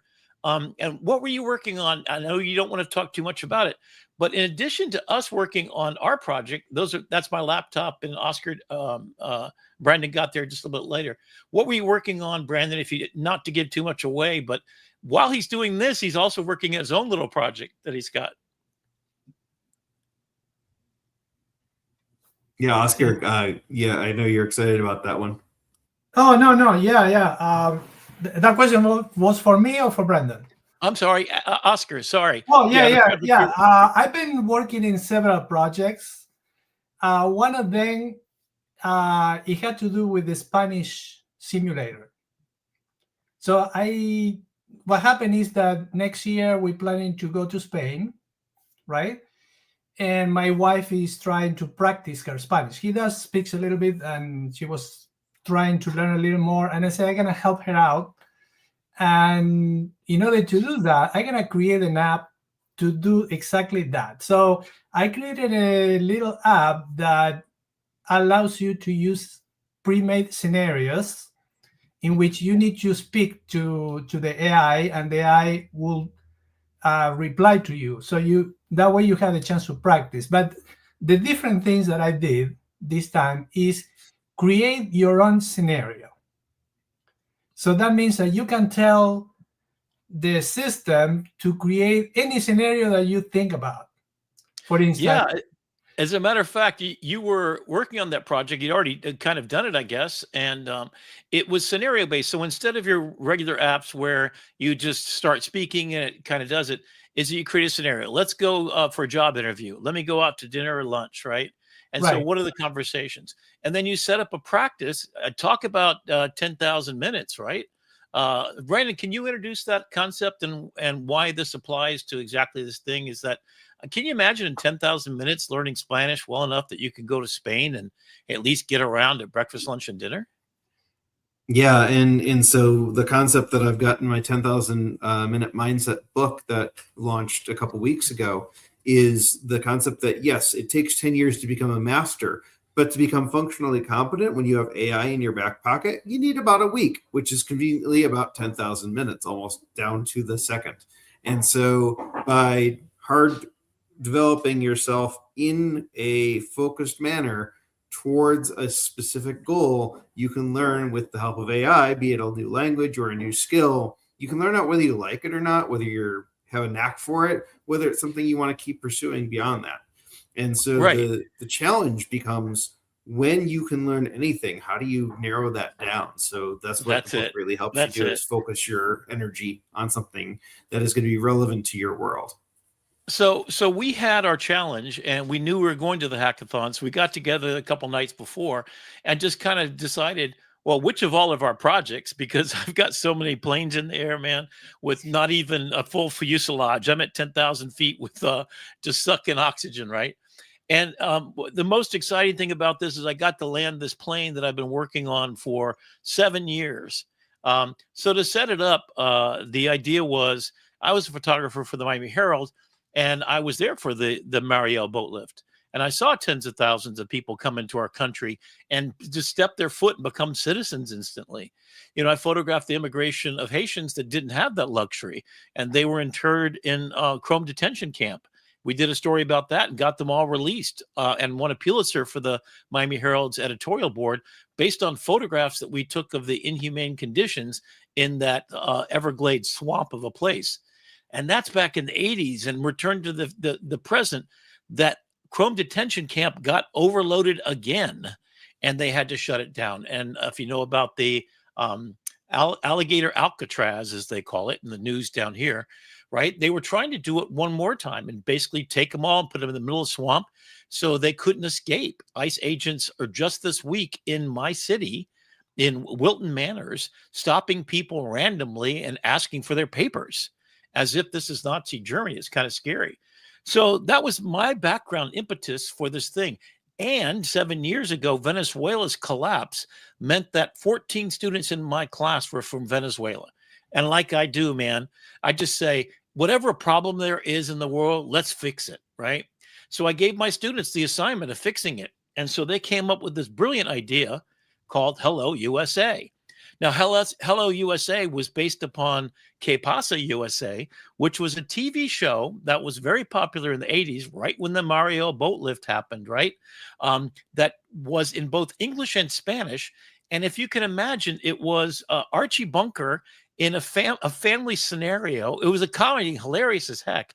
It was filmed in Miami on a stage in both English. And so it was a family learning English and assimilating to the culture in the United States. So at the time, we had a different logo than this one. And this is what we vibe coded while we were there. That's created in Nana Banana with a transparent background in Gemini. And the idea was, HelloUSA is the OS for citizenship, to bring the tired, the poor, and the shadows into the light of citizenship, a secure, private, AI-powered bridge from arrival to American. I love that. Your data is yours. Your future is ours to build together. Welcome home.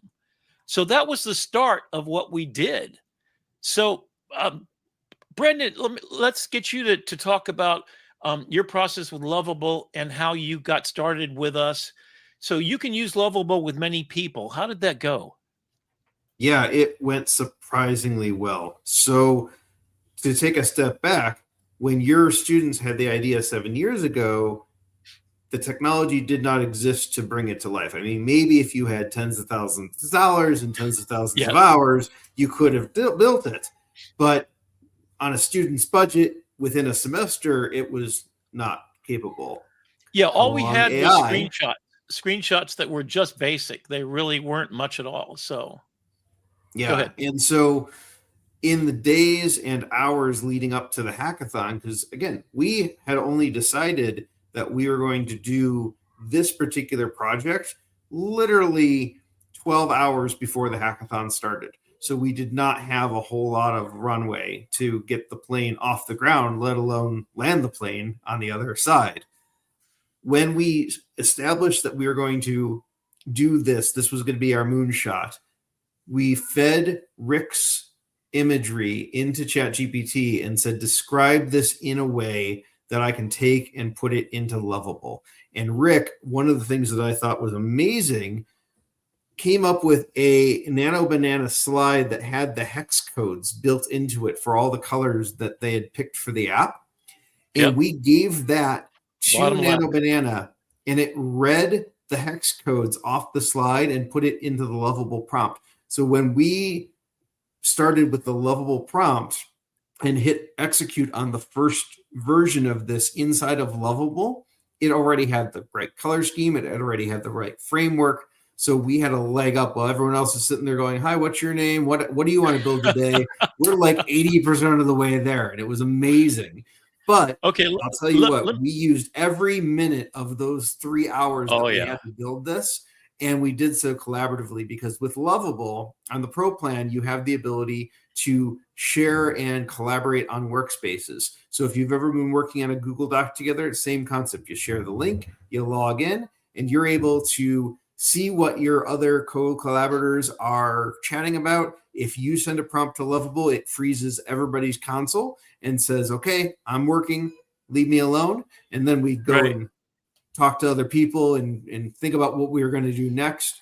But we really had to divide and conquer. So Rick was our designer and our lead visionary on the project.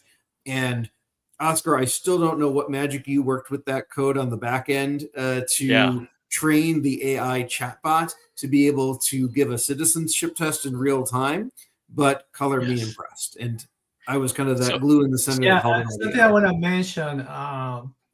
It to me was a new experience to work in a team. Normally, I buy code on my own, and I don't have too much feedback. But it was a fun experience to have different team members doing different things for the same goal, right? For the same app. And that was pretty cool and something that I learned and I appreciate. And it's very powerful, I realized, because so do you remember you can produce something big. Oscar, do you remember in our pitch what you said at the beginning? How did you introduce this project? Something like instead of talking about, okay, first of all, I came to this country and I have many obstacles to overcome to get the citizenship. But instead of talking about my own experience, I'm going to show you how today we can accomplish something to resolve that problem. Yeah. So then he said it in Spanish. And literally, I watched the audience just gasp, because everybody there, it's Miami, right? 90% of people are bilingual, or in some cases, 50% if you ever go through the airport. Like I stopped at 5 different stands. They didn't speak a word of English. It was all Spanish spoken. So, it was a beautiful thing to kind of do it with partners who understood what it is to be a citizen. My family came in the 1700s, a long time ago, when the country was just being created. In fact, I think we were on the Freedom Ship. And so my entry to the company, wasn't easy. They had to go from potato famine or whatever was going on in Ireland at the time to come here and struggle to get here physically. And then to set up a life for themselves wasn't easy during those times, certainly. And immigration for your family, Brandon, I guess, was after World War II? Yeah, just coming out of Eastern Europe and World War II, escaping for a better life and coming across the pond. And then your family from Argentina, Oscar? Yes, we are from Argentina. That's right. Yeah, and that's within your lifetime. So you were born in Argentina and then came here? Absolutely. I came here in 1995. So what I want to point out to you here is I took the great wishes of these Venezuelan students, and let me tell you, it was heart-rending. They literally were extremely well educated. Their parents were doctors and lawyers and engineers. They were the only reason why they got out is because they had the money to do so. This is not a welcoming country anymore for immigrants. And it's a complete shambles because there's nobody here that calls himself a native unless you're Native American. And the rest of us are all immigrants. So we all come with this one wish, yearning to breathe free. And so the things that I thought about in the process is I listened to them talk about what their problems were: legal problems, language tutor, civics preparation, finding a school to put your kids. What are my rights and my safeties? So we basically took all those wishes and we put it into educated AI-powered interface, and we'll demonstrate this for real because it works, right? That's what's incredible. And so you could take your civics test and you could practice language every day. If you got a family of 5, you could get partnered with somebody in the States. So we made that, and then we had the collaborate. That's your whole community. It's the connection of where is stuff? Where do I find a community center? Where can I find some place to find out more? How can I get into a community chat and find out, what events are coming up and maybe some legal help here that's a little bit beyond just the basic legal questions that you might have? And then how do I know how close I am? Have I done this test or that test? And then one of the things that I thought about, actually, I'm not sure. I think Brandon came up with this idea. What if we made it English and Spanish? Obviously, when you're learning English, so all you do when you come in, what's your native language? Once you declare that, we'll be able to make this app work for you, whatever language your native one is. And then as you're learning English, you turn the interface over to English. So you see the last page, which is your documents secured on your phone, your visas, your 178S paperwork and everything else is secure on your phone. So if that ICE agent in my own city of Fort Lauderdale, Florida, Wilton Manors, the gay capital of the planet, like literally the entire government is run by, it was gay men getting away from oppression in America when it wasn't safe during the AIDS epidemic. They created a beautiful city, which I call home. I'm an immigrant to this city, if you think about it that way. And having safe harbor, having your documents safe, and this biometrics. So this is communicating with you, and you don't have to identify yourself. So even the anonymous idea that you can do all of this, and then if you want to keep track of where you are, potentially in the future, it'll just be easier to know where the heck you are in the process and what you got to do. It should be as easy as getting a pizza delivered, right? Or calling an Uber. You should know who to talk to, and your appointment's coming up. So that's kind of amazing. So here's just the visual, and I'll go ahead, Brandon, hand it over to you to kind of demonstrate what this app is. So here we go.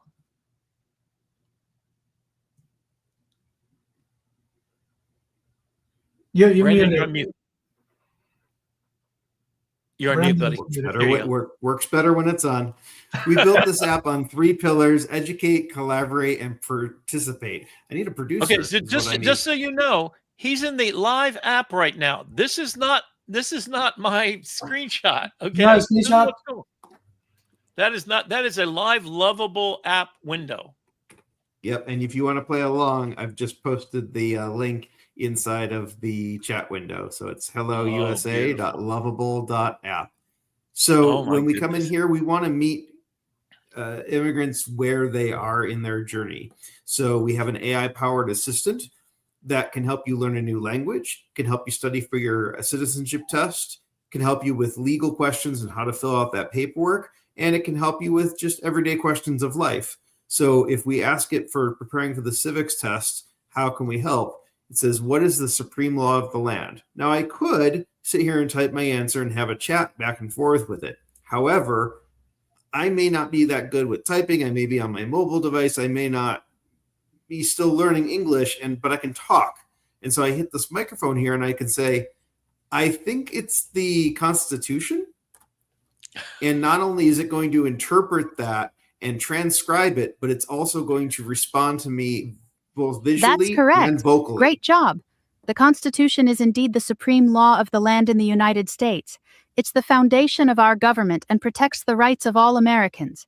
Do you know what the Constitution does?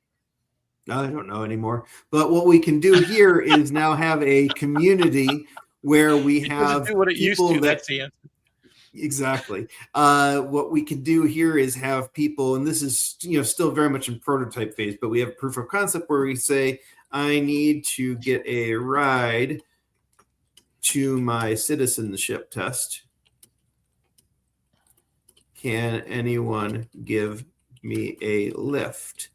And then post that. And just like next door, we've got that on the board. And if somebody gets in there and you can like it, you can reply to it, or you can flag it if it's inappropriate and it'll clear it. Okay, so can we ask Oscar? So you basically, let me make sure I'm going to explain it as a 10-year-old, because I am when it comes to this. You focus the database that feeds these engines with the civics test by creating what? How did you go about creating the database that feeds the back end of this? Right. My task was basically to create like a sample data in JSON format, which is a format that AI uses to communicate and to display data. And then I created a data set for each scenario that we trying to respond to. So that would be language, civics, legal, and life? Exactly. Yeah, okay. One for each one of those. So I create that data set in JSON format, and I moved that to the chat where Brandon took over and feed our system with it, and the system put in the right place. Okay. Yeah. So then we're getting questions about life. Yeah, that's a fun question. Pizza is Italian origin, definitely part of American culture.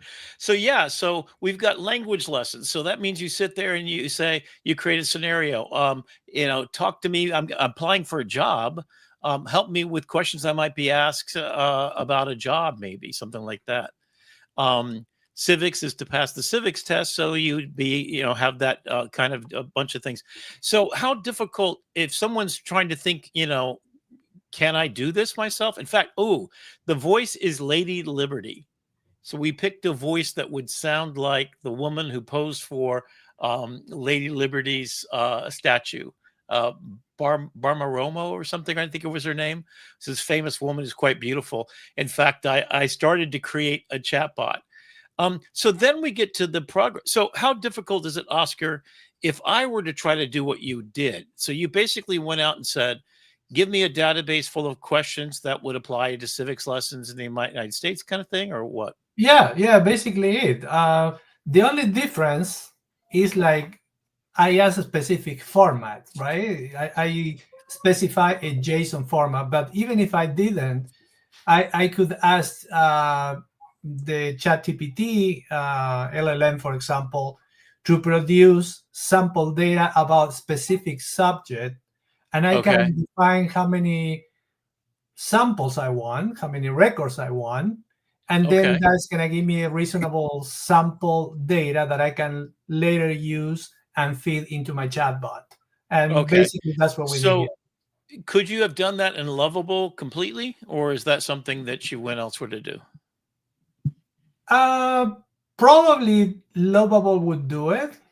Probably, most likely it would do it. I'm just used to use ChatGPT to create all data sets and just have a specific structure. I never tested it in Lovable. And what I can tell you, what I can tell you is that Lovable is really good at taking unstructured data, so just random bits of data, and putting it into structure, putting it into JSON format so that the computer can read it, because it's now using Claude 4.5 Opus, and Claude 4.5 Opus is also really good at that, just like ChatGPT is really good at that. The key difference here is that what Oscar was doing, because he's a software architect, he wanted to know how the sausage was made. What Lovable does is assumes that I don't know anything about coding. I do know a thing or two, but I don't know enough to structure my own data into JSON. I don't really care how that happens as long as it works. So I put it into the black box, and out comes a Lovable prompt. It's perfect structure. It doesn't even show me the finished code. I can go in and look. I didn't look at a single line of code that HelloUSA was built on. It's all in the back end. It's built on Lovable Cloud, running on Gemini's APIs, and it just works. And if you think about it, the experience for me coding in Lovable is really like driving a car. Yes, you have people like Oscar that want to know how the car works and want to know what the ratio is of oil to gas. I just want to sit down, turn the key, and drive. And that's my experience with Lovable. Yeah, this is kind of amazing because even the Hello USA was an accident. I didn't ask it to create one, but when I was picking the color palette, which is red, white, and blue, of course, right? And yellow for highlight contrast. And originally it wasn't ADA compliant, meaning the American Disabilities Act. I know as a graphic designer, this is a new thing that we have to do at school, right? We got to make sure that every image has an alt tag built into it. So when I'm doing D2L, which is our learning management system, these are all things that I'm aware of. So what was kind of cool is I had the front. Can you go back to the homepage? Because I want you to take a look at the rudimentary buttons that you see there for educate, collaborate, and participate, which it didn't quite do the transparency perfectly. That's the little box lines around the edge. Those were all created by me just asking, give me a little bit fancier buttons. So it had your typical, it had your typical thing. And I told it what it was for. And then AI powered learning, practice English, civics, and understand your rights, find jobs, resources, and connect with others is collaborate, communicate connection. So all of that was me vibe coding, knowing my background. And all Oscar was doing is getting the databases that plug into this. So when you ask a question, you've got this, I'll call it a refined group of data. So it's not wasting its time on all knowledge. You're taking a large language model that knows everything about everything. And you're saying, hey, focus, buddy. We just want to educate people about immigration status, and we just want to collaborate. We just want to create a database. So that JSON is the language of computers, and hexadecimal. I said it, give me these colors. So that's the actual color of the American flag's blue, and the red's the same way. And what's amazing to me, Rick, is that the three of us had never met in person, and we just lockstep right in this hackathon and deployed this thing in under 3 hours. So if Oscar's building the car, I'm driving the car, Rick was over there like, hey, what if the car had a jet engine on it and spoilers? Man. And we were just like, Rick, let's land the plane.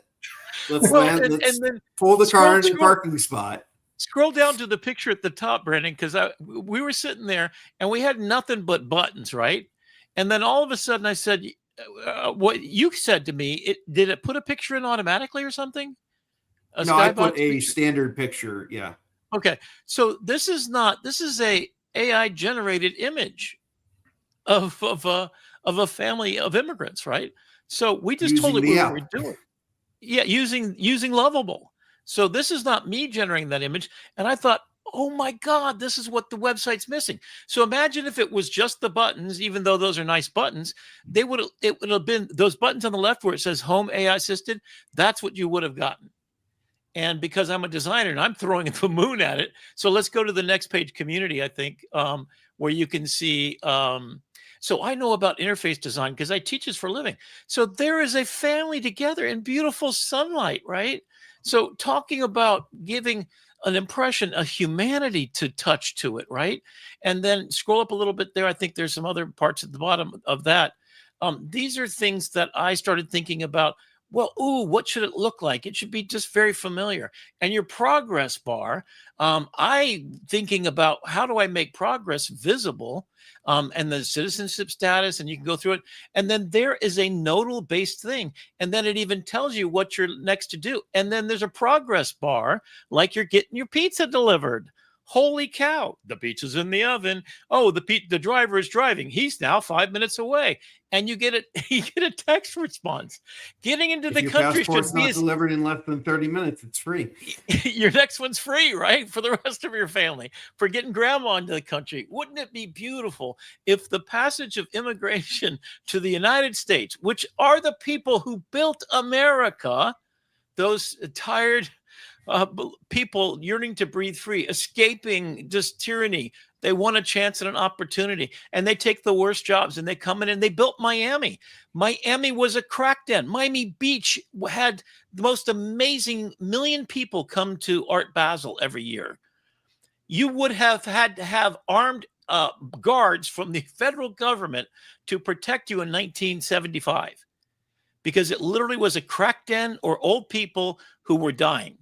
And I'm not joking, like all the ambulances went there to pick up dead bodies. I mean, that's what it was. It was a mortuary for all of Miami. The days of Jackie Gleason, you know, being live from Miami Beach, right? And the Jackie Gleason Playhouse was dead. And then all of a sudden, Cumids came in and they changed it. First, we had Miami Vice, and I photographed on the set of Miami Vice. I mean, it was a crazy place to be. And then we had the drug lords and everything. But guess what we got? We sponsored the World Cup. We're gonna have an Olympics here, and we've had all of these things. We've got championship football teams and we've got the best business model and the AI Institute. And so Miami-Dade College is fully funded by Mark Cuban and NASA and the federal government to a tune of I don't know, $100 million. And they trained 10,000 educators across the United States in AI. They are the nexus point for what's next. That hackathon was sponsored by them and funds that they got together because in Miami, in particular, all of South Florida, really, it's expanding in all way. Chris Fallone, who we had on our show earlier, he's doing a meetup group here in video, and they've already had 3 film festivals in AI down here. He's been entering so far mostly traditional made films, but he's now speaking at these events where he enters and wins competitions because his stuff is heartfelt. We got to have him back on the show. Here, he's one of our people with our new project we've got coming up, Festivus, which we'll talk about in a minute. So to kind of land the plane, I've got 2 more things to say about this program from a coding standpoint. One, we knew that we wanted it to be in English and Spanish, and so initially we were saying, oh, we could just translate some of the buttons. And I'm like, wait, we have AI powering this. So I said, well, let's just make it Spanish. And I hit this button and the whole site turns into Spanish. So everything from the conversations to the experiences here. That was just for asking for that, right? Yes. And you just asked so for we hope to. Amazing. And then what did we do? We freaking won the competition for international. We won the international category. It's really incredible, and a testament to your vision, Rick, and your invite to bring us all together. Yeah, and so it was so last minute. Literally, Brandon, what was it, Wednesday night? We were talking about it. Yeah, Wednesday night. And then you're on. 72 hours later, I'm in Florida. I received a text from Rick. He showed me the advertisement for this hackathon, and coincidentally, I thought about attending that hackathon earlier. And I said, but I was planning to go. So coincidence, we meet last minute. I mean, and I got real emotional when we got this because it was the first plane of my 10 major projects that are on what I believe are world changing. And this is what I'll ask of anybody out there watching the show. You want to be part of this? You want to be part of changing the world? These 3 guys did it. We did it. We landed a plane. We landed a world-changing application. Now, if you've got the ability to make this for real, all you got to do is say yes. I've already got 2 people reached out to me since the event, and I've been talking to the Hispanic Heritage Foundation for the state of Florida. I happen to have met someone, but now I've got a product to show him. This is what it looks like. This is what it feels like. We put some thought and energy. Basically, in less than 24 hours, we made this thing happen. This weird band of different brothers of different mothers came together as immigrants to America and made the potential solution for making it easier and being more inclusive. So I can't tell you. I mean, I was in tears talking to Brandon till 4 o'clock in the morning, as I always do, but I didn't think Brandon would be there in the pool, heated at 93 degrees, by the way. So I still can't believe it. Feels like a fever dream that actually happened. That was I mean, it was like Wednesday and you were there on Saturday morning. Holy cow. I just kind of thought, it's one of those things because I go literally to, there's at least one a week. Especially with this group from Miami-Dade College. I want to shout out to them because we're going to be doing more stuff with them. In fact, I want to actually televise my part of it from Nova Southeastern University. And I've been working with them on projects. They have a center there that's just incredible. I mean, it's a multi-million-dollar. They have 360-degree cameras, like 360 cameras that photograph from all directions.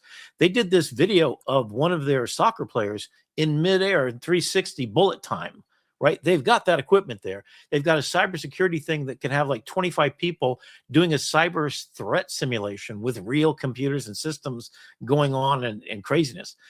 So Nova Southeastern's really just amazing. They have the Heisinger School of Business and a bunch of other stuff. Yeah, this is my resume application right here because they can land planes, you know. All we got to do is get enough people to watch the show so we can start landing more planes. And we're just going to do whatever we can. We're just some dangerous people out in the world getting stuff done. Except for NotebookLM. That plane's never going to land because they keep building more parts to it. So with that, we're going to head on over to Tool Time. Rick, if you want to get your screen share ready to go in the background, I'm going to step away, and I'll be back at the end. So this is part 4 of our saga of NotebookLM.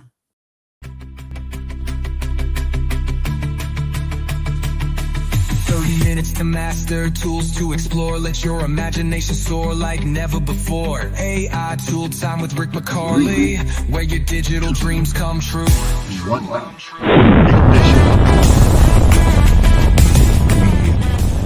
So welcome to the deep dive. Actually, this is Tool Time, but before we get into that, I want to talk about what I've been doing lately.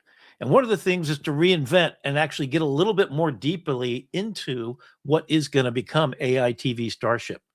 I'm Rick McCauley, a dangerous man. I'm also Rick, the AI guy. And so to start off with, this is just a little fun I had recently, starting to figure out how do we re-identify ourselves, and perhaps maybe video is our future. Welcome to the Deep Dive. I'm your host, Rick McCauley, the dangerous man. So that was done with VIO within Crea.ai, which is an aggregator of all things. And then I started to go into a deep dive because I wanted to figure out where should AITV Starship go. It all started because YouTube announced all new rules as to how you get engagement. You know what they said? We want more human. We don't want AI slop. And guess what Brandon and I do? We create human baby. So we're superhuman and we're Starship guys, and so we're astronauts. So I went on a deep dive and I loaded up every single one of the episodes. So here's how you do it, just so you know, this is how you can do it at home. I went with Comet as my browser, and I said, here's my AITV Starship channel. I opened up YouTube right there in the browser, and I said, copy and paste every AITV Starship episode. And there were 16 at the time, right, when I did this. And I said, turn it into a return carriage after each URL that you paste into a box. So it did that. I copied and pasted that into Google Notebook LM, which I'll show you in just a minute. And what it gave me was the entire transcripts of every single word we ever said. Then I did a separate one for Tool Time, and then I produced a manifest, basically a Starship mission log or debriefing that I turned into this. So this is the first frame of what was an outline. So here's what my prompt was. So what you're going to find out today in this Google Notebook LM deep dive is that we're going to, and Tool Time, is it's going to be an episode where we talk about how you get what you just saw and the rest of the visuals I'm coming up with. So what you're doing is you're basically saying, you've got this large amount of information. And I want to, and that's all of our YouTube videos, okay? So it's grounded truth. It's not going to hallucinate. But here's what Nana Banana can do. It has the eyes and the knowledge of all things. So if you were, it knows what a starship looks like. And if I describe it as something like, Starship Enterprise or whatever, and this invented, of course, its own thing. It knows what, Cloud Nebula looked like in outer space, etc. So it knows what I'm going for. Now, the corpus information, though, that it's working from is my information. So then it produced this. So I asked it to make 3 panels that talked about the news segment, the deep dive, and the tool time. There you go. So if you take a look at it, it said, and I said, Bring up the 4 major topics from each of those 3 domains. All right. So I am handcrafting and directing like frickin' Steven Spielberg, again, one of my favorite directors, for a lot of different reasons. But yeah, so on the left, the great AI job shift, 2020, 30% of job workforce will be reskilled, 55 to upskill for existing roles, blah, blah, blah, right? This is stuff right from our show. Project Immigration OS Hackathon, a 3-person, and so it didn't quite get that exactly right. The 10,000 minute mindset, his book, right there in the middle project, right? The power of prompting personas. So the different hats that different large language models, that's right from our episode log. Holy cow. And then on the right, so if you've got a business, imagine loading up everything about your business that you've ever wanted to. And we're not talking about 1 copy of Harry Potter. We're talking about 1,000 copies of the Harry Potter books. Holy cow. And images. And by the way, it didn't quite get the logo from our AITV show. I think I should have loaded up more versions of our slide deck, and there's no place to put that in, but I can still go after I get to this point and do some more prompting. So here's just an example. So I started watching David Shapiro. So we're going to introduce you to the people that we follow. In tonight's episode, we're going to talk about David, and you can find him at YouTube at Dave Shap. You can see he did this really, really amazing deep dive in post-labor economics. So what did I do? I copied the URLs using Comet.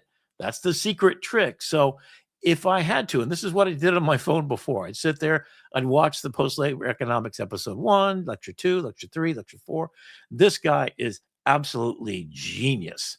And he's actually being recognized. He's getting 69,000 followers. This is old right here, 167,000 followers on his first lecture. He's dealing with some really big people and having great people on his shows. He's a real thinker. He's also kind of a fun guy. Now, if you're really deep into this, this is the guy you want to follow. So we're going to recommend every episode a new person to follow. This is the person for today. If you're really an intellectual and you're really interested in post-labor economics and to get the inside baseball into what's going on. So what did I do with that? So I took a look at a recent episode of what he did, and I said, where is the AI race going? And it's going to nowhere. So what did I prompt? So I loaded up all that information, and it was from a different video. It was from the group from Peter Diamandis and his What the F is Going On Moonshot show, right? And the information was about who's going to win this AI race. And Google with its deep pockets. And so I said, do it in the style of a political cartoon. Holy cow. This is just one of the slides. So you have the real information that's grounded in the truth of all of these TV shows that I just copied and pasted some URLs. Now I've got the secret sauce in doing it so fast. I did 300 of these, what I call complete decks. So what that means is I made an infographic. I made this, which is a slide deck. That's what they call it within the output of Google Notebook LM session. You load up 1,000 pieces of content. You go in there and you query what you want to focus on. And then you go over and you say, hey, make me a slide deck in the style of a political cartoon. Make sure you make all references to all of the parts of this. In fact, I'll ask in the middle chat area, tell me the top 10 or 15 things that should be on slides that I'm going to have illustrated. Then I simply put the style at the top, and it knows that it's going to talk about these things. So Google's going to win, as we came up with. And that was partly where my start point was. But why is it a problem? Okay, so let's go deeper. This is slide number 2. This is just 2 out of 15. So you got Anthropic over there with ethical glider, clean energy, clean conscious, and constitutional AI smooth sailing. You've got Grok down there with crazy rocket ship energy. You've got the Sequoia Fund, but an A16Z. I think that's something else. The AOI power meter, dangerously high. A mad dash for supremacy, sanity, and survival in the age of superintelligence. And what does Google have? Deep mind, the cure of all diseases. And then who else is coming? Wow. Okay. So this is a complete understanding of things. So here's one. The bangers, the prize, not just their trophy, but the keys to the future, right? So I had it look at who's going to be the world dominator, China or us? What's the economic prize? All things will be AI. There's the AI compute is everything. When the price comes down to zero, what does that mean? Holy cow. And then solving all humanity's problems. So that's just the beginning. This is slide number 4. Wow. So what is the problem? The regulatory gauntlet, a winding road of antitrust lawsuits, policy hurdles, success requires navigation. Wow, antitrust. So the source, antitrust remedies, United States versus Google. Holy cow. I didn't know this. In fact, I didn't pay close enough attention. But now, if you're an educator, this is a gold mine of ideas and thoughts visually explained. So you know me, I'm a visual person. So for this, I just can't. So then I said, it's part of my prompt. Let's talk about each one of the people that are ahead of the race. What's their problem? What's their solution? So they have the strength of the pole position with the most people. They have an unprecedented SoftBank money, which they're now trading, and that's a house of cards. We're out of GPUs and compute powers. And so there's an apocalyptic crash going to happen. They're going to fail because you can only pour in so much money and lose so much money before you reach your AGI escape velocity and you make it worthwhile. So they're not being safe. So they're putting money in the back of their Stargate situation. All right. So Google, why is it number 1? Eraser number 2. It's got deep mind. It's going to cure everything, right? It's got built-in infinite amount of fuel because it scraped all of YouTube. So it's got the TPUs, which are tensor processing units. That's how it makes its own large language model. The only hurdle, as you can see in the way, is antitrust lawsuits, which they're about to roll over. And then they've got all kinds of other things. So they got a vertical integrated stack of search engine and all this stuff. Oh my God, this is great. And then what is racer number 3? It's Grok, baby. Look in the bottom left-hand corner just for a second. You can't miss her. She is a not for safe woman, let me tell you. Not safe for work woman that you can do. Now, I've gotten in there and I've made a few animated things that I won't speak about on the show because there might be, Brandon's children's watching. But, the volatility strategy is heavily tied to one individual's vision and whims. So it's kind of crazy. So you got OpenAI and Stargate and Google. It's a late to the starting line, but it has Grok 5 coming out soon, I think, in the new year, early on. And he says he's already got AGI solved and he's moving past. So then who's Anthropic? Oh, my goodness. It's a machine of love and grace. It's a lower public height. It's probably going to get bought out by somebody. But it's a constitutional AI. And if you don't know what this means, it means that it's based upon aligning itself with principles and core values that safety is first, ethical treatment, that you're using the thing. So the machine of love and grace, if you're not familiar with it, you're going to hear me talk about it all the time. Dario Amodei wrote this paper called The Machine of Love and Grace. If you don't read it, I read it every once in a while. Well, once a month I read it to remind myself why we're creating this and how we're creating it ethically. What are we going to do this so we don't kill ourselves? Everybody else is off to the races, baby. And this is the only one person that's really doing the philosophy at the core is an ethical way of pursuing this. So are they too cautious to win? Well, they've got coders out of business, a kind of a side effect they probably didn't really intend. But again, even with the best intentions and with an ethical, constitutional built AI. So here's a deep dive with just a bunch of images that are part of a slide deck. And all I did is say, give me a political cartoon. What is a political cartoon? Well, I know this because I teach illustration class. And I tell my students, if they're going to illustrate a very complicated political problem, go find who's talking about in the political cartoon. So I worked at the Miami Herald. We had a Pulitzer Prize winning cartoonist. Jim was a political cartoonist who won a Pulitzer Prize, because it's a way to visually manifest all the ideas of complicated news things. So I thought to myself, that's a style I got to use. And I got to teach educators how to use it, because look what you've just learned that you probably didn't know. And if you look at these, and I'm going to be gifting these as a downloadable PDF in future episodes, all of this content. In fact, if you watch 1 hour or a whole episode, I will make sure you get access to all of everything I've ever done as my gift to you for being the fuel that makes this engine run. We want to privilege educators. We want to make sure that you understand what's going on in your world that you're responsible for. We want to make sure that we're of service to the world, because that's what dangerous men and women do. Dangerous people make sure that they get in the way of people that are doing bad things to stop it, that they stand up for their rights. So you've got the Google handbrake. So what's the problems that they have going on? They're running out of gas at OpenAI. The US versus Google is a problem for Google. So the finish line isn't a better chatbot. It's an autonomous workforce. That's what they're trying to do. And are they going to get rid of all the jobs in the meantime? So that's been a deep dive. And then it gets even further. So this is just a slide deck of 15 slides from one prompt. Holy cow. And one TV show, one YouTube show. So if I can do that, and then here's another one, right? I mean, it just keeps on giving.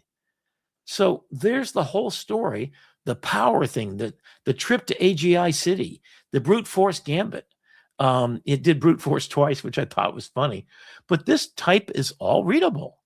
You might not be able to read it, but you can download it later as I'll make it available. So here's even an analysis of who's doing what and who's in the lead. Take a look at Google, almost 3 stars in every category. And try trust as its only Achilles heel. Whew, okay. And then the race for AGI won't have a single victor, but will forge a new world order. Consumer favorite, OpenAI. The open standard, who knows? Google, the enterprise dominance. And maybe Google buys Anthropic and wouldn't be that the greatest gift to all world. So it's already got ethics. It's already got, Google has DeepMind, which is Dennis Hassabis of DeepMind, who gave us protein folding, which is already getting ready to cure cancers and everything else, every malady known to human beings. They are on their way to solving it. And they're part of that same Google atmosphere, a world I want to live in. You throw in a sprinkle of Dario Amadeus and Machine of Love and Grace, that's my one I want to bet on.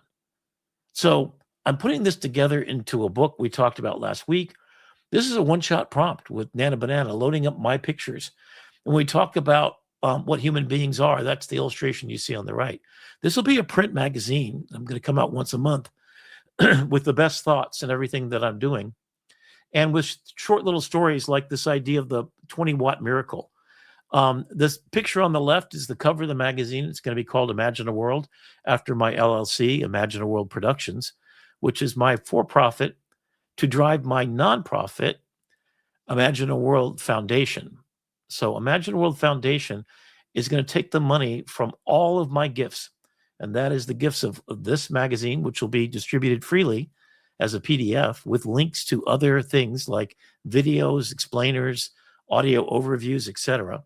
Or you can buy the print magazine, and there will be QR codes that you see here to access the wealth of valuable information. That's a deep dive on any topic you want. The first episode is going to be the 20-watt miracle, and it walks through how human beings can be broken down into 3 parts. Thinking. We do a lot of thinking, metacognating. We're thinking about thinking. That's what differentiates us from other human beings. Secondly, we feel deeply. If we're artists, we feel so deeply and so profoundly. We have interactions with other people that tell the stories. This is what AI cannot do. It's not embodied. It doesn't truly feel the first kiss and the last goodbye. So this was a deep dive I've been working on for over a year now, as I want to decode what it is between us and AI. What domain is ours? It's feeling. It's feeling deeply to make music. So I use AI to amplify and give me a beautiful songwriter with a heart of gold and 66 years of life experience. Gives me the ability to make finished, quality, reproducible, on the radio quality music that I can show to someone. What am I going to do with that? I'm actually going to gift all my music to the world. I'm going to take 40% as the songwriter. I'm going to give the rest to allow musicians and singers to perform it.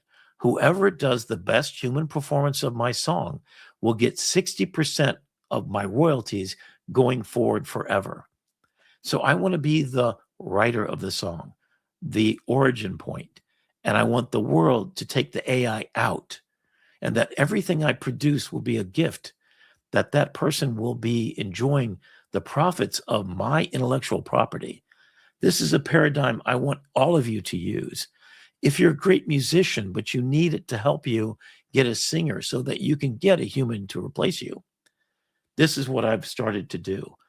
And I started a program tonight that we'll take a look at. By the new year, I'm going to be launching a website that will make all my music available to you with the stems, so that what you can do is you can use it as a bed to practice. And if you release the song and you get the most number, so if 10 people decide to take the song, if some famous person comes along and grabs it and gets 100,000 listeners to the song, they get to 60% of the profits of it, because I'll have it copyrighted, but only for the words, and I'll let you have the rest. That person's going to then have the full copyright for the rest of it, and they will share for eternity the engine that drives Imagine a World Foundation. So what do we do with our 20-watt miracle, and what does that refer to? That's how much energy your brain requires, 20 watts. You've seen what the terawatts involved in a large language model. Imagine what we can do with more and less, because we can feel and we have an embodied experience. We can never let it know what a first kiss or a last goodbye is.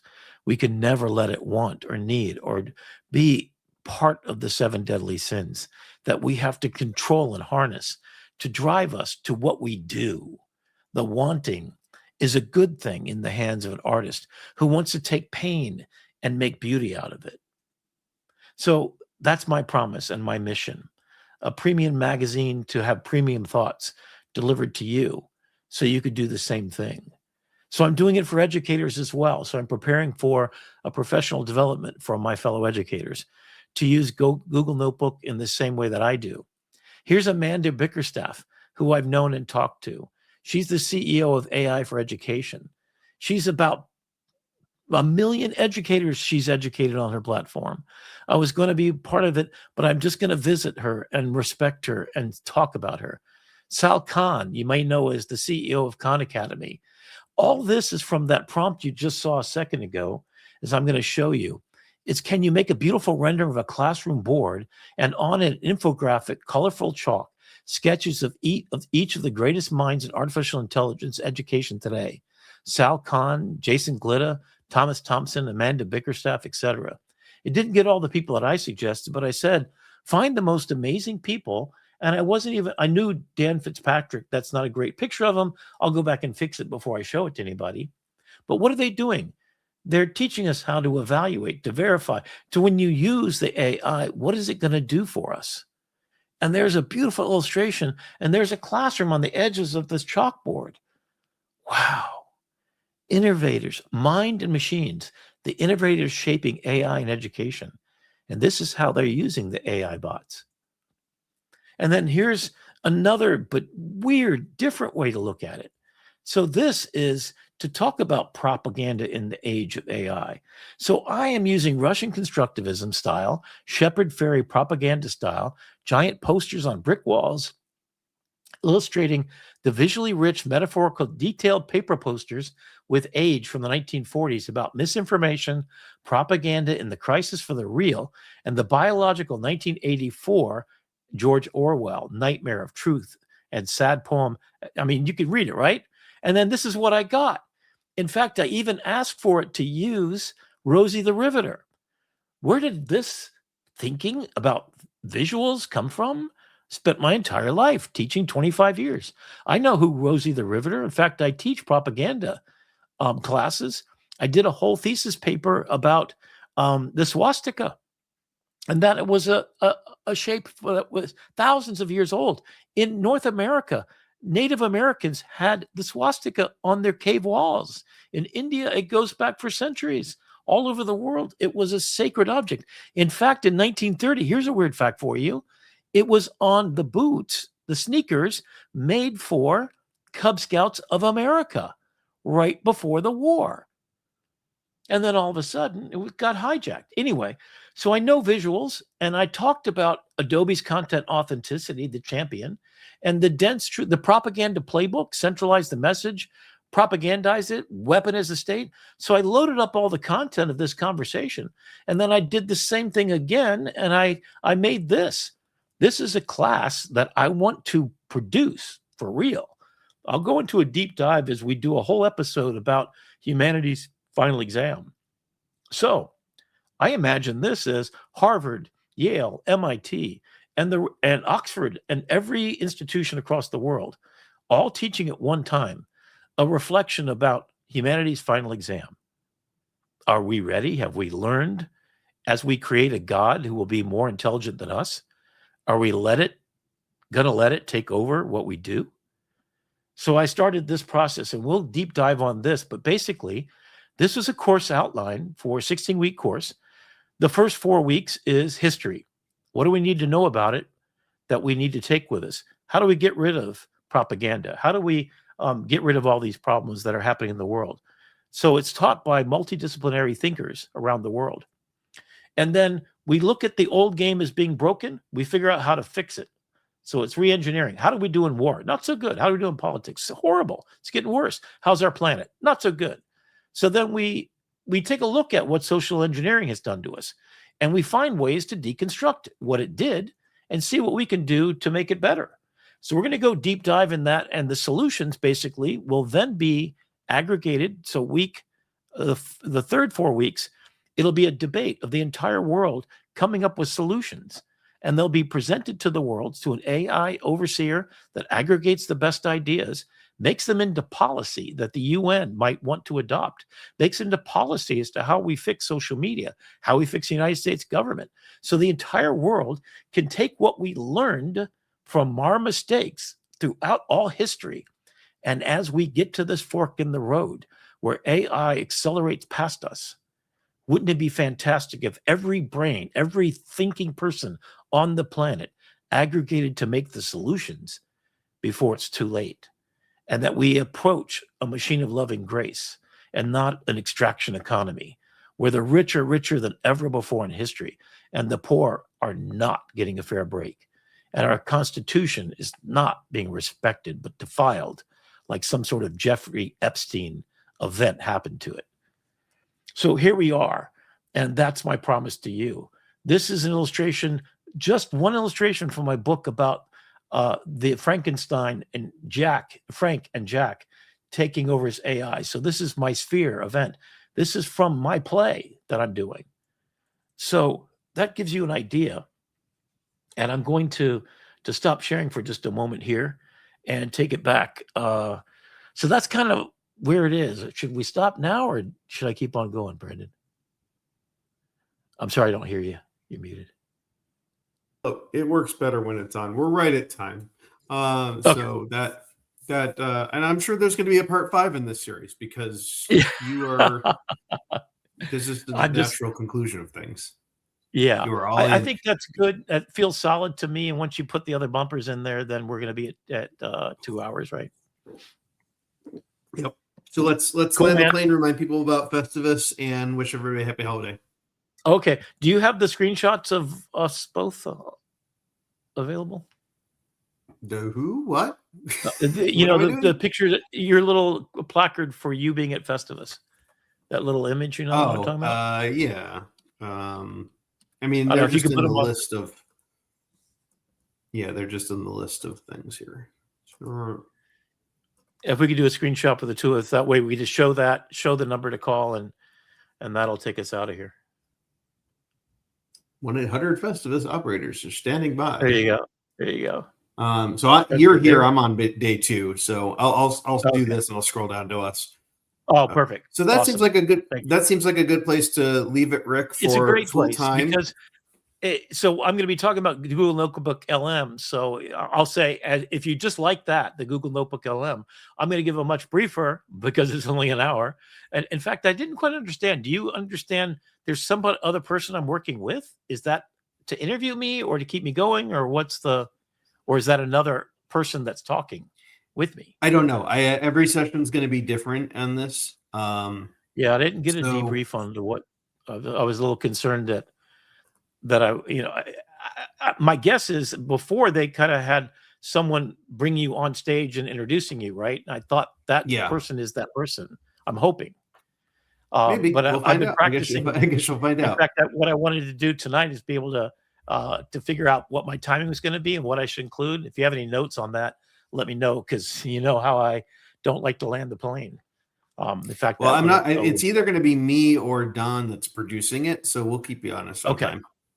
Okay, I appreciate it. So let's just sit here and say. So I'll land the plane on what I just presented on Tool Time. Okay. Notebook LM, and then I'll say, if you love that, look forward to Festivus. All right, cool. Go. And I think that's just about a good place to stop, Rick. Yeah, it's fantastic. So if you really enjoyed what I said tonight about Notebook LM, I'm going to be even more refined. I'm going to try to land the plane, as we like to say. I'm going to try to be really sharp and give you actionable stuff, because all of AI Festivus for the rest of us is all about that. It's about giving you the brightest minds and the greatest people. Here's some of our speakers. And guess who it is? Me. I'm going to be on there. Guess who else we got going on? We got Rick McCauley talking about Google Notebook LM. And then we've got Brandon, the producer. What are you talking about, Brandon? Parenting in an AI world. And if you can't attend, you can ride the playbacks for $27, not each, the entire 24 hours for $27. Best deal in AI right now, other than the fact that it's free if you watch it live. But it's a steal. I mean, you're probably going to be sleeping off Christmas or Hanukkah or whatever. So yeah, don't forget, you go to AIFestivus.com. Maybe we can put that up on screen. AIFestivus.com, AI for the rest of us. And then you register. It's absolutely free. If you want to support, it's going to start in 14 hours. So you better get there quick. No. And I think I'm on day 2. You're on day 1. Is that it? No, you've got it backwards. You're on day 1. I'm on day 2. Oh, okay. So what you should do is go there. You better and be ready tomorrow. Practice your script tonight. I know, right? Yeah, I got to get you a stopwatch for Christmas. That's going to be my Christmas gift to you is a stopwatch. I think a stopwatch on the back of a plane. That's what I need, and it's set to always, exactly the time that I could do. I think maybe I'll get a phone caddy, and it's going to be an airplane. Yeah, I'm going to do that. We're going to start doing some merchandise for the show. To 3D printed AI 3D TV Starship. And we're going to start wearing helmets, virtually or whatever. We're going to figure out some ways to do it. A couple things to look forward to in the new year. I'm going to be doing some Dangerous Man videos. I've got a new song I'm premiering very soon. In fact, it's a whole album of Dangerous Man songs.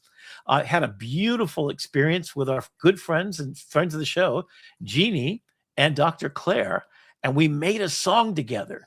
So that's already available, so you can go take a look at that. So if you go to any of our 3 locations, or you'll see it on the AI Salon, it'll be premiering soon. So we had a 2-hour conversation, and what's amazing about it is that I took the transcripts, every little nuance thing that we said.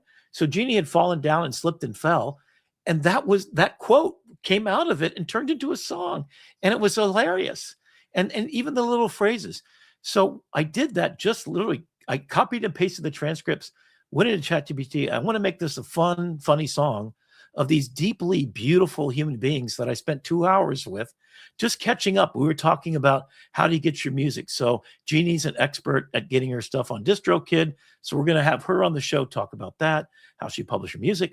And we're going to publish the entire album for the Dangerous Man album.